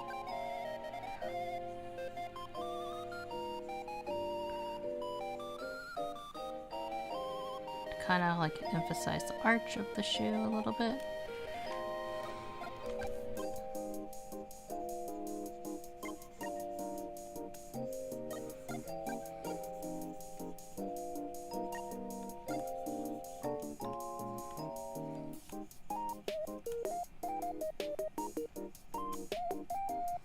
Okay.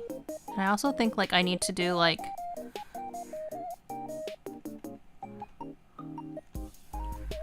kind of like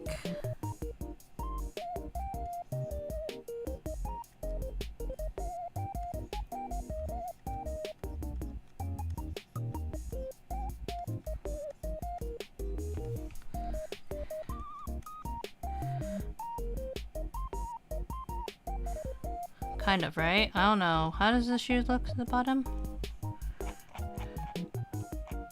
It's very smooth looking. Isn't?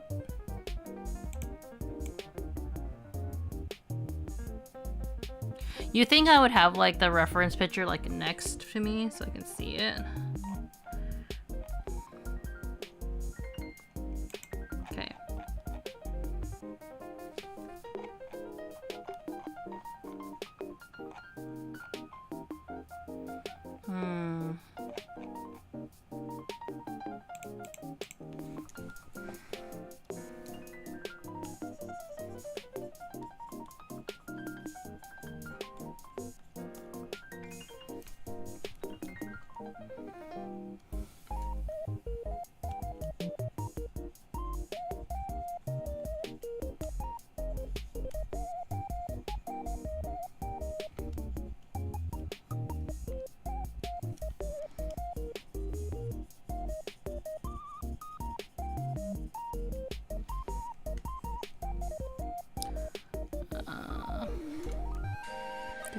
Maybe do more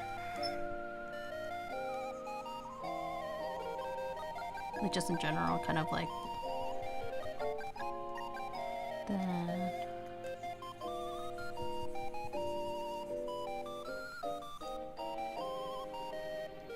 Then we add this.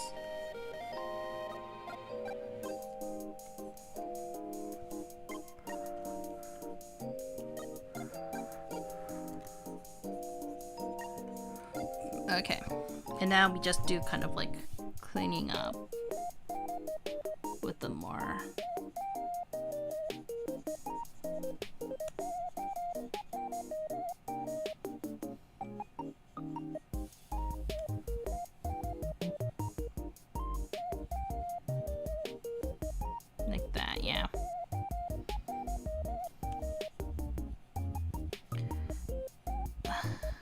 kind of wish that I like colored these like on separate layers. Just a little bit.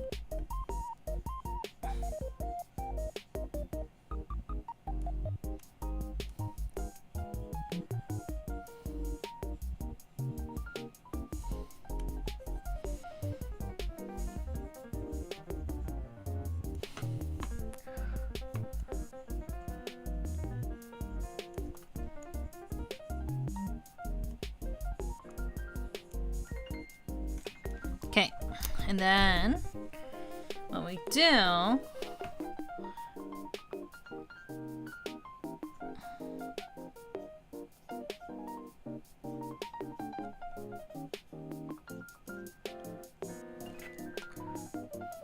then we use the finger.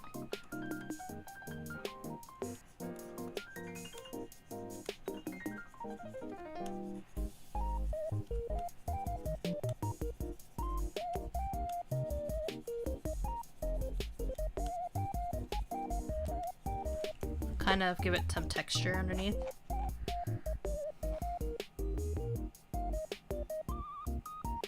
Yeah.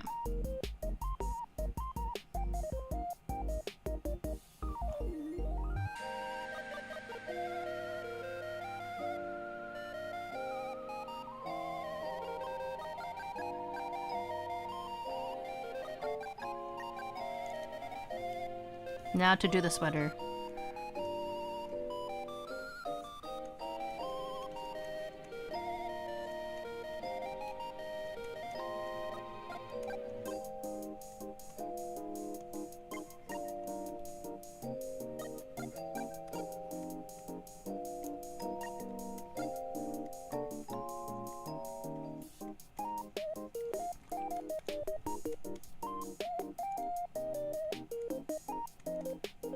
Like that.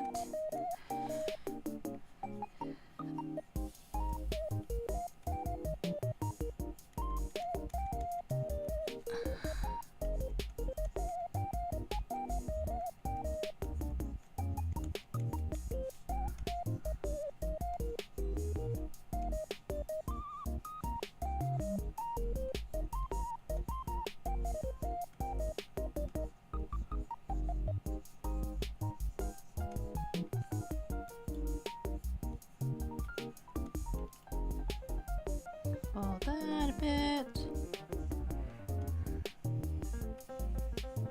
Kind of faintly.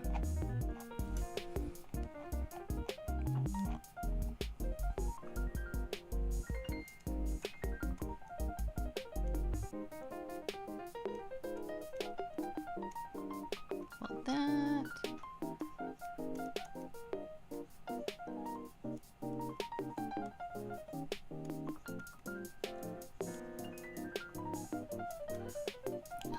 A lot of chaotic, like, coloring a little bit, like, with the shading and rendering.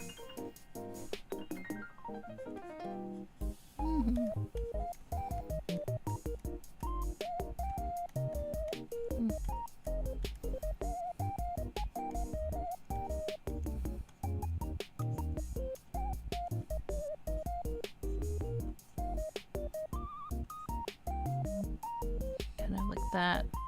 Do the, like...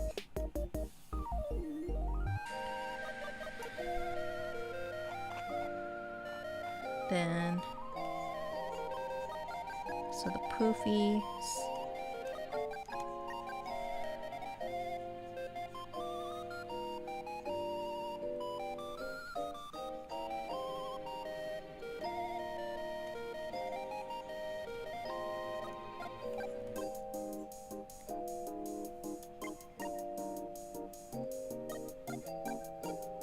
Like that.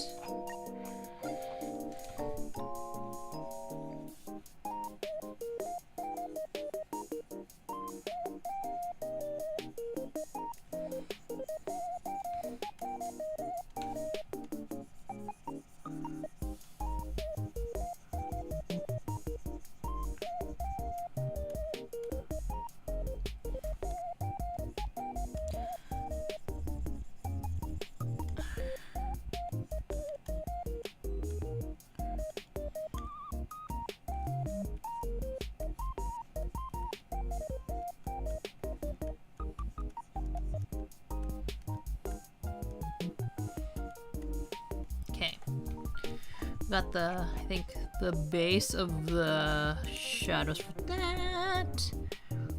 Now we do first blur.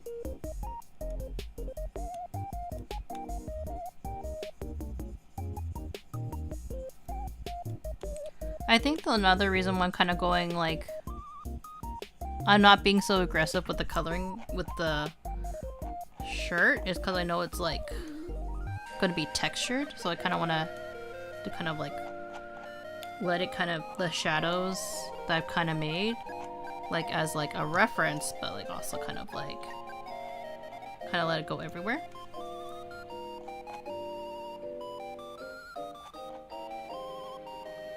To like make it make sense a little bit? Make sense of it?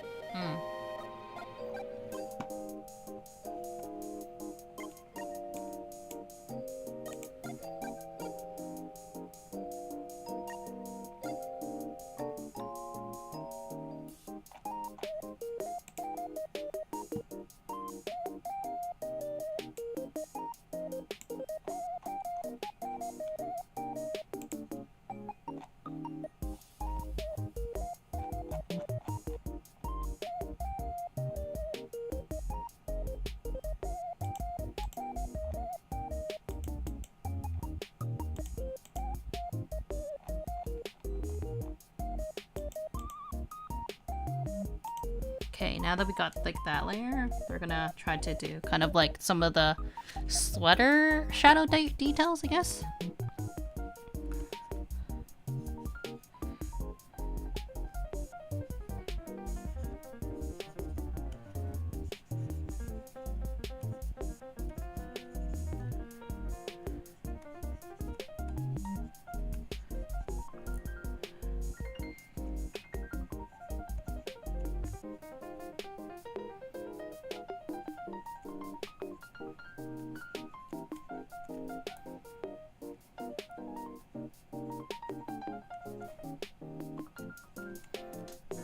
I believe she has like kind of like that kind of like pattern on her.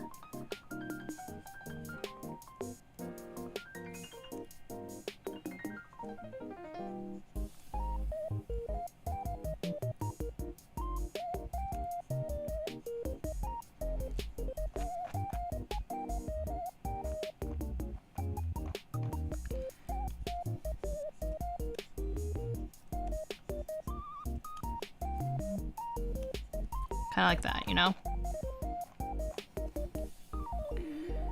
And then... let me just double check.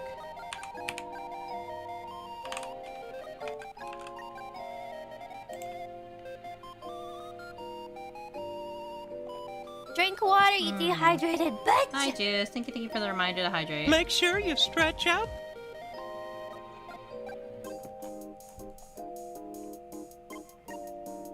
Trying to think how her sweater's done.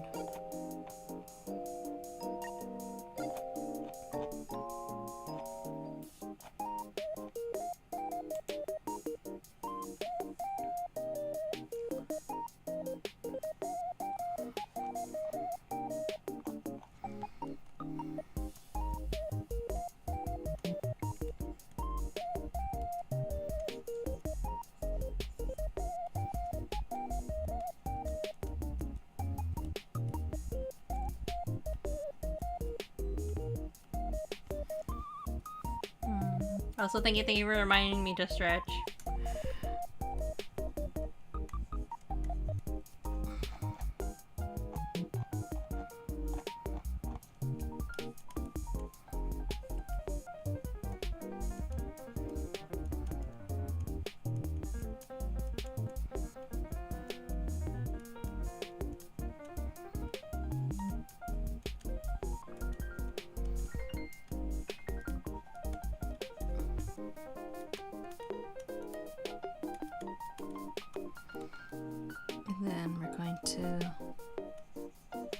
lot of it.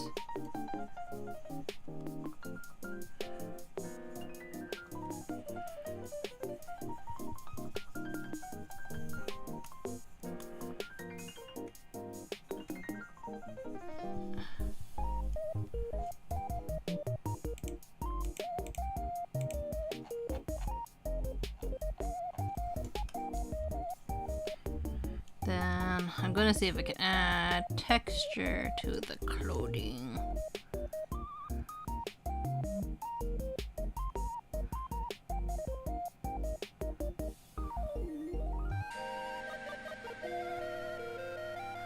No.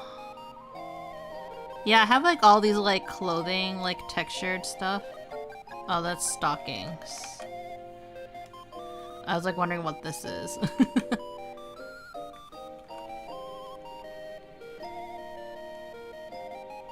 Still nylon.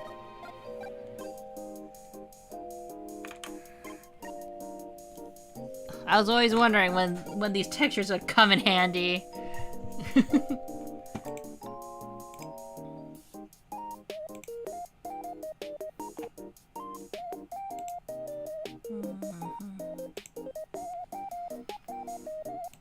The problem is that because Bart didn't draw it, so I'll have to think of how to do it. We could cheat. I'm trying to think if I can cheat it a little bit.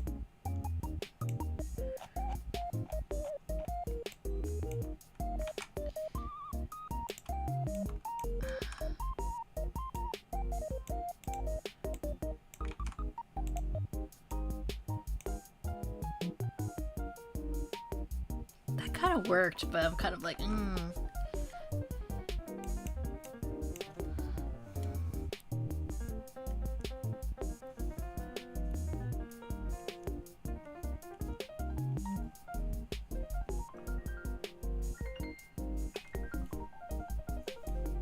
Maybe if it's white?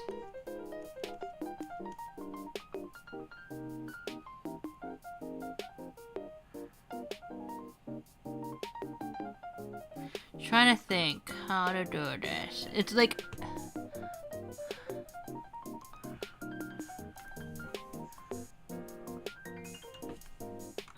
we could put like a texture over it.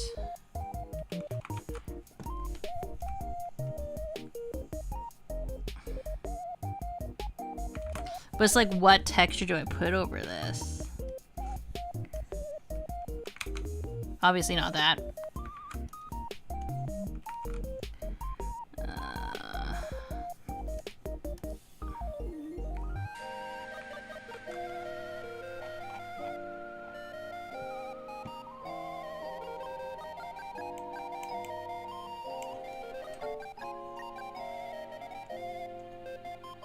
That kind of works, you know?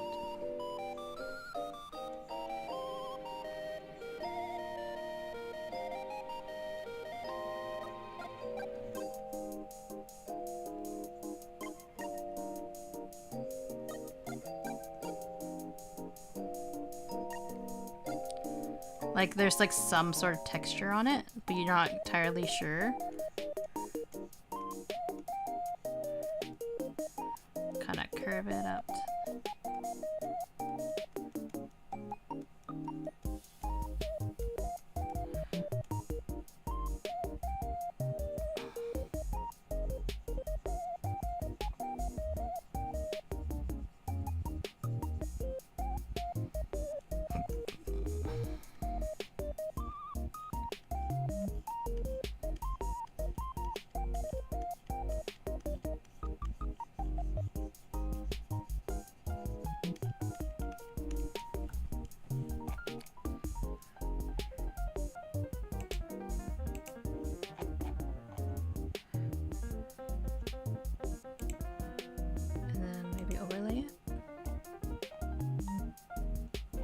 So you kind of see a texture.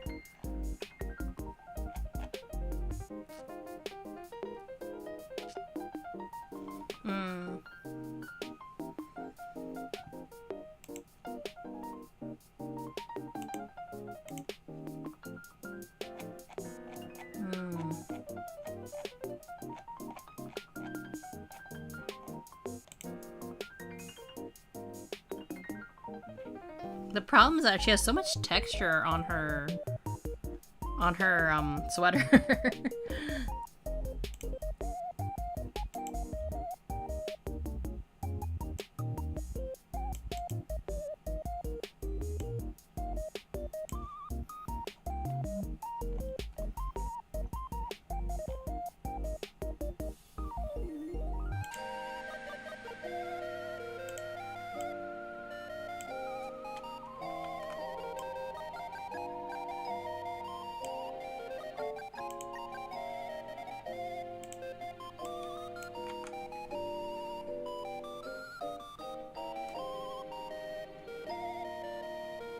Maybe like.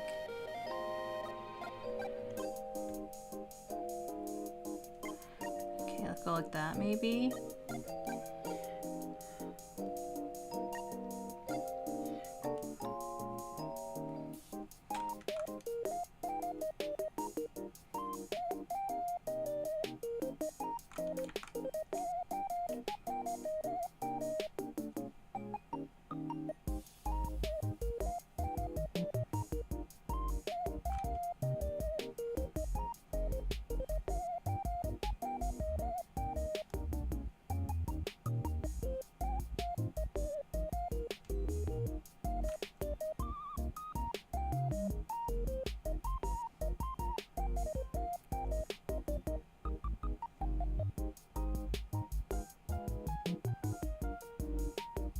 Wow, I'm doing such a bad job of this.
I think that's the one thing I don't like about it.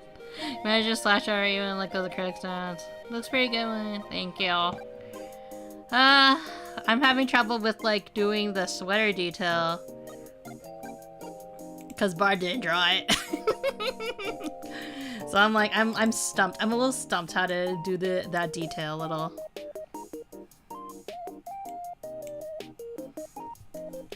Cause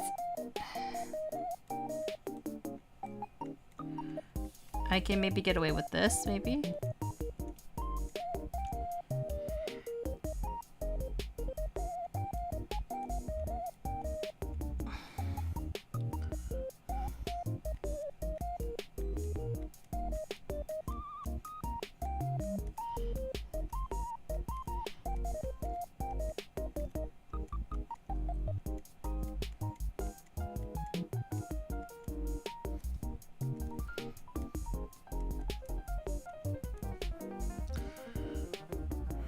She has so many like textures. I think that's what I'm struggling with at least.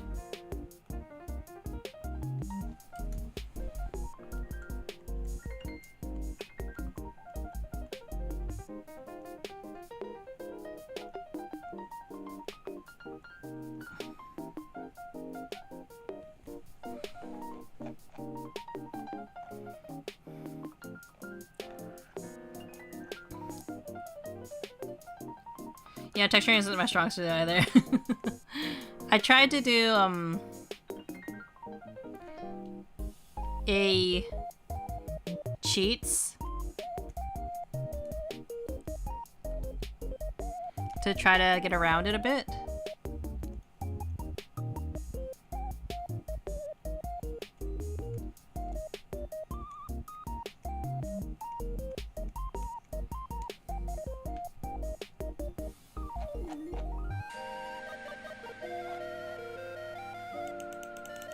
That didn't work out as well as I hoped.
I'm doing the hard, like, squint, going like, is that how it's done?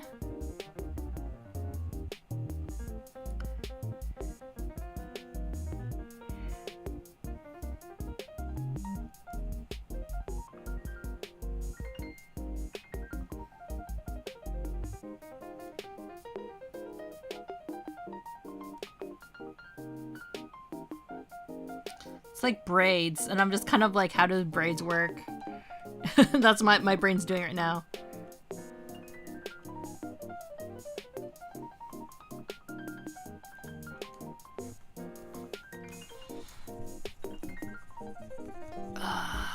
Then again, I make potatoes too. I mean, your potatoes are cute, so don't worry about it too much.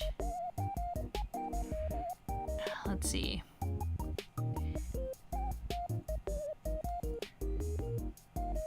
You know what? We're gonna do S's. And then the overlaying texture is like that.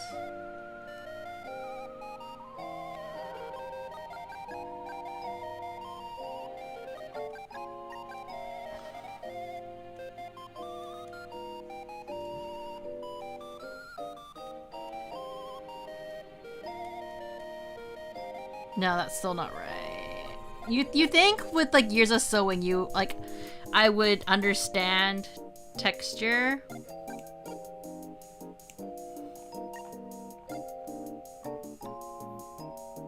I don't even think this side's right. Correct.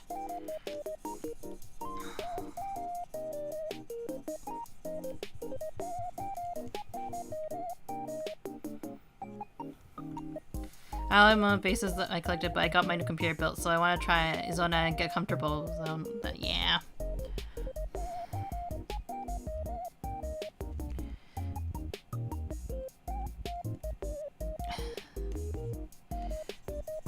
Okay, let's see.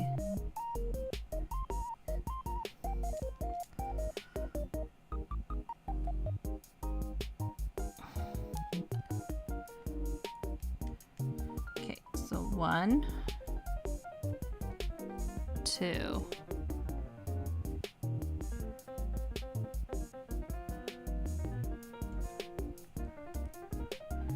No, we want to fold down here.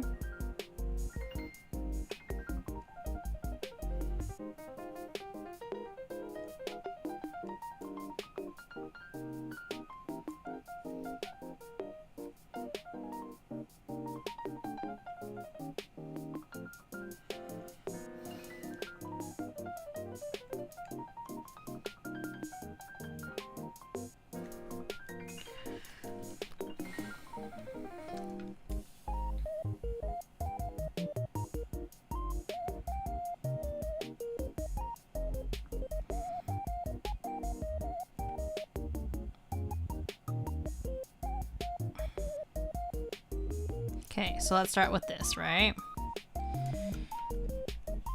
Okay.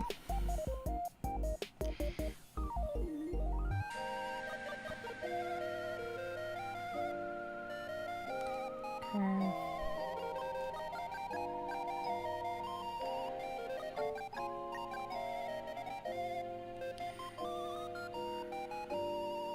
Maybe if I go from the bottom up, that might help.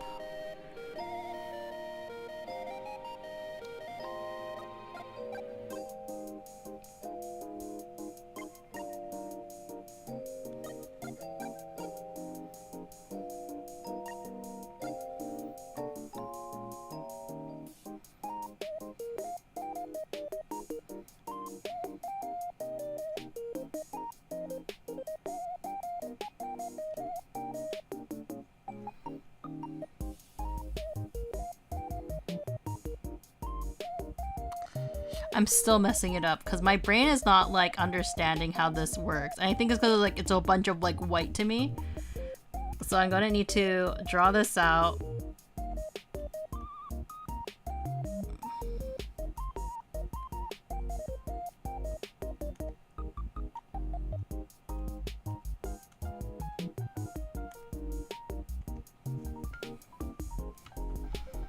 Okay, so let's sketch this out.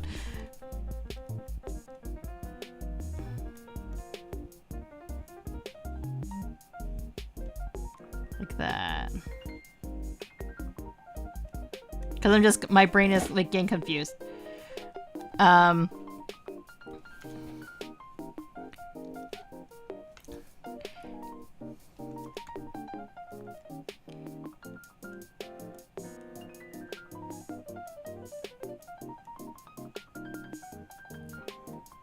It's basically this. This is what is basically what it is, but my brain can't wrap around it for some reason.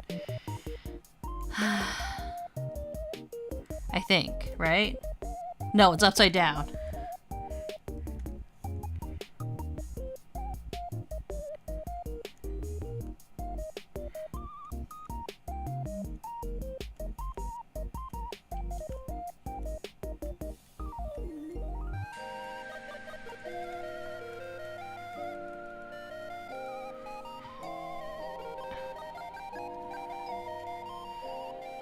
So 1, 2, 1, like that. Like this is the pattern, but my brain can't wrap around like doing it backwards apparently.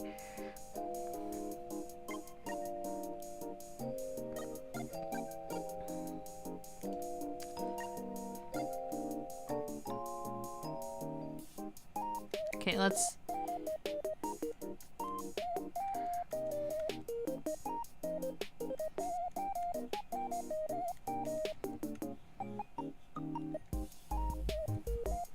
No, I still don't get it, my brain.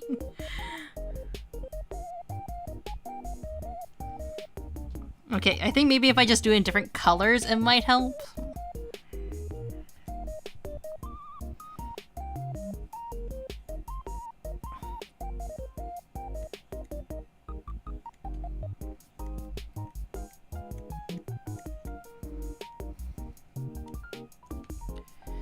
Like that, and then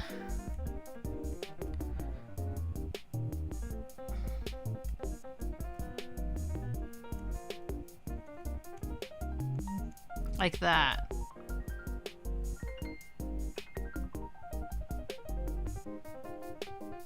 Like, if that makes sense?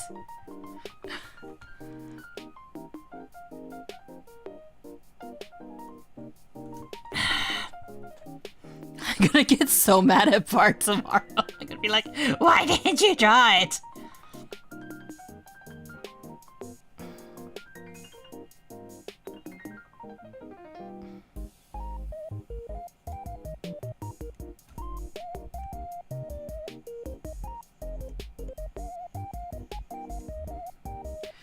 Like, I can imagine myself just being like, Bart, I'm really mad at you. Oh, why? Because you didn't draw the texture. What?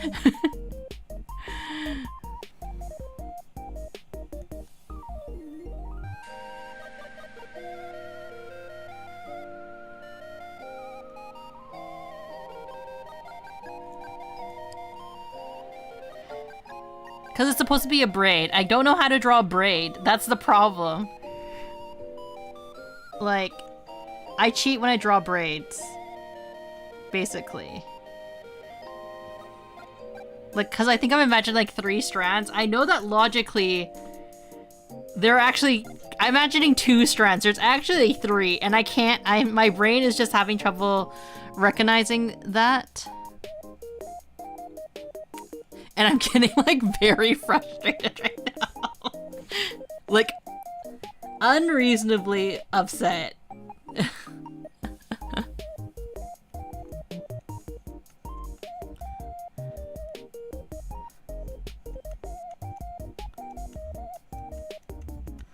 Okay.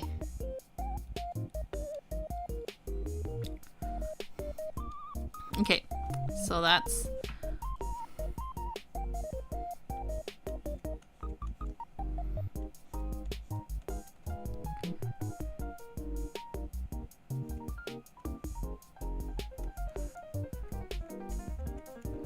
Like, this is what it's supposed to be, like 1, 2, 3, 1, 2, 3, 1, 2, 3.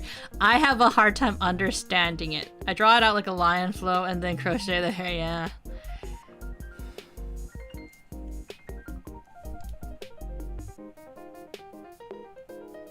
So this is essentially what I have to like kind of like carve out.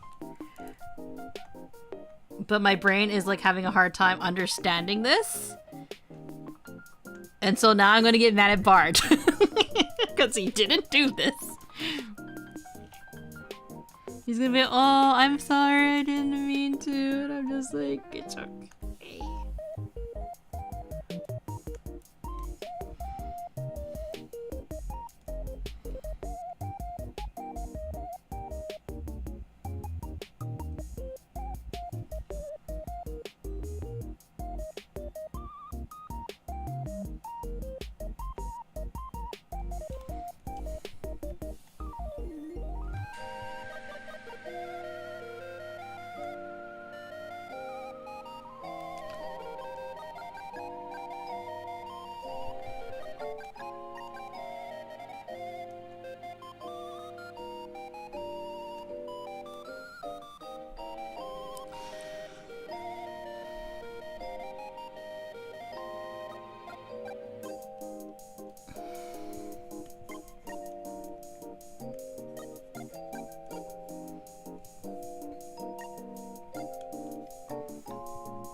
I made a mistake there, so that's why there's that mark there, but...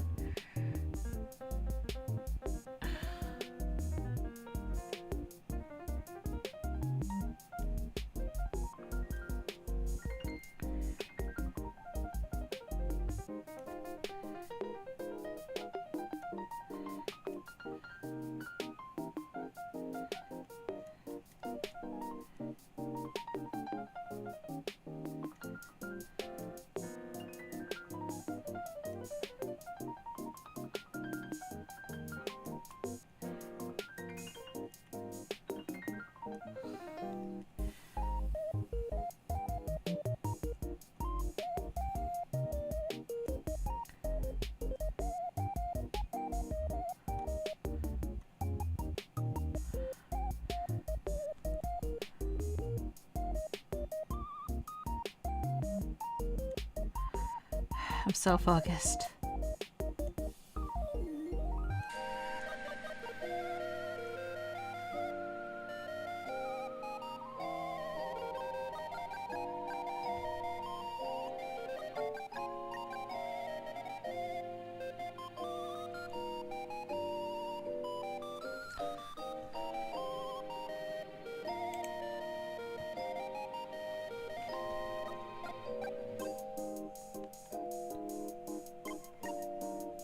This should not have been so stressful, honestly. My brain could not comprehend how knit sweaters worked, even though I love, like, sewing and everything.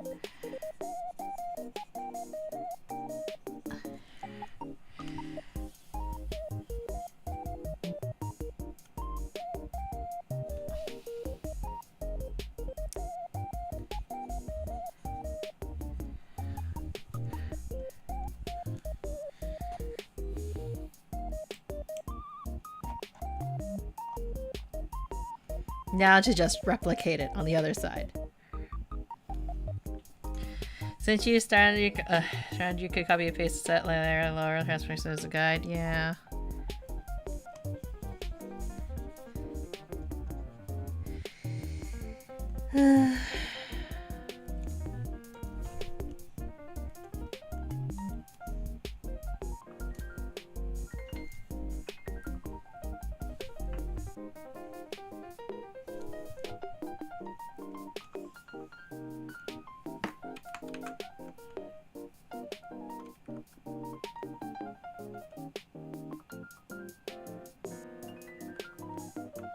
It's different because it's on a curve, so I'm like,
something like that.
By the way, I'm not mad at the VTuber. By the way, I'm getting really quiet because I have to focus. I'm not mad at this design. This design is very cute. I just, the texture alone is just making me think so hard that I'm like really kind of like hyper focused right now. I'm sorry that I got so quiet because I'm like thinking so hard.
Okay, so how does hers?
Then we have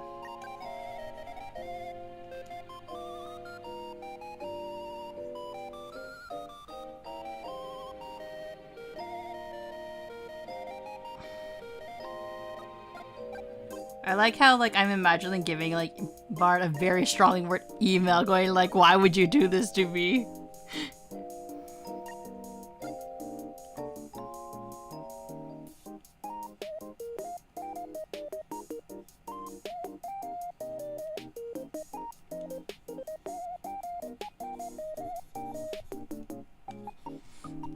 It's one of those things where probably this doesn't matter. She probably would have been happy with whatever we drew, but I'm like, no. Details.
It might be weird for me to be erasing like this line art right here, but it's because now it's no longer consistent.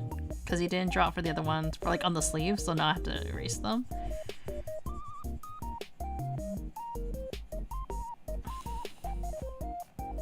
And it looks just weird having like the solid lines here, but not anywhere else.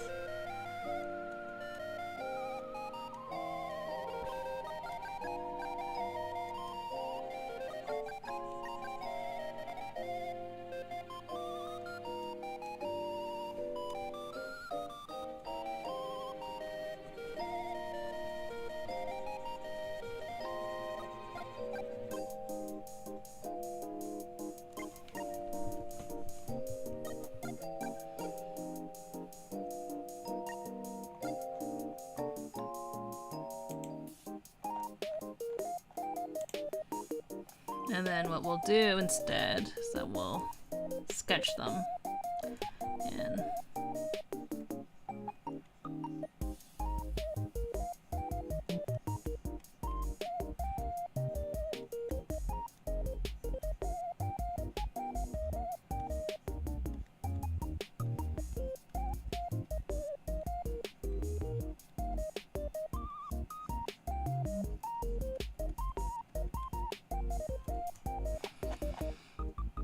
So now everything looks consistent. Even if it's not like perfect.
How does it go this way?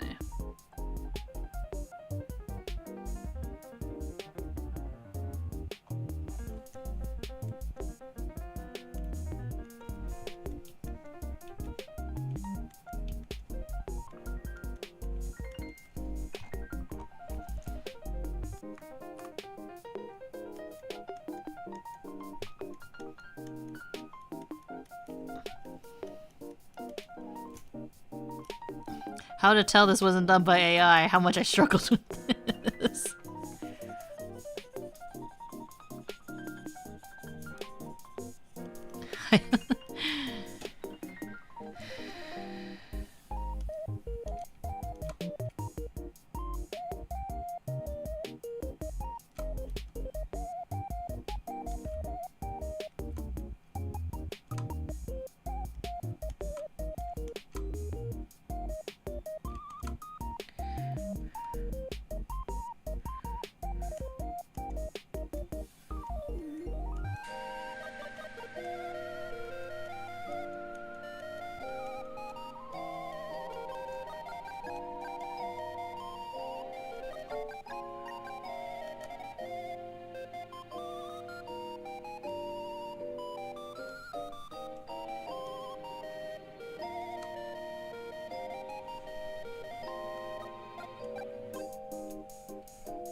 The next part I need to do is my favorite part.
This is my I give up.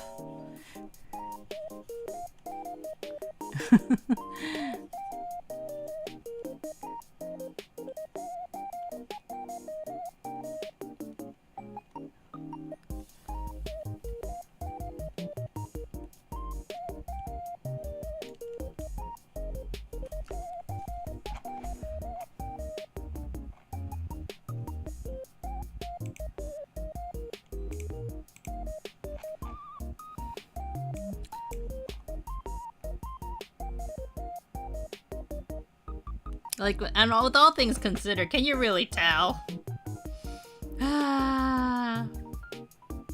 But I think that's where I should stop because, like, I think my brain is like so burnt out from doing just the sweater. But I'm happy with where I'm leaving it. I'm actually very close to finishing. I can imagine, other than yelling at Bard tomorrow, I'm going to like probably study a little bit of my social. I'm not sure how my social studies test is gonna go, but like I'm like, my brain is like, because of how much focus I had to do, I got so quiet. And I feel really bad. So I'm just gonna end the stream right here. I'll probably finish the rest of this off stream. Yeah, thank you for the bad. I really appreciate it. Okay, before I forget, let's turn off the background music.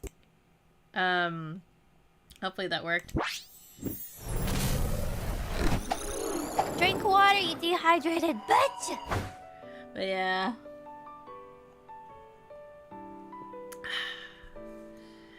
I'm not mad at the progress. I'm just frustrated how long it took me to figure out a simple like braid because honestly, I also don't know how to braid very well just in general.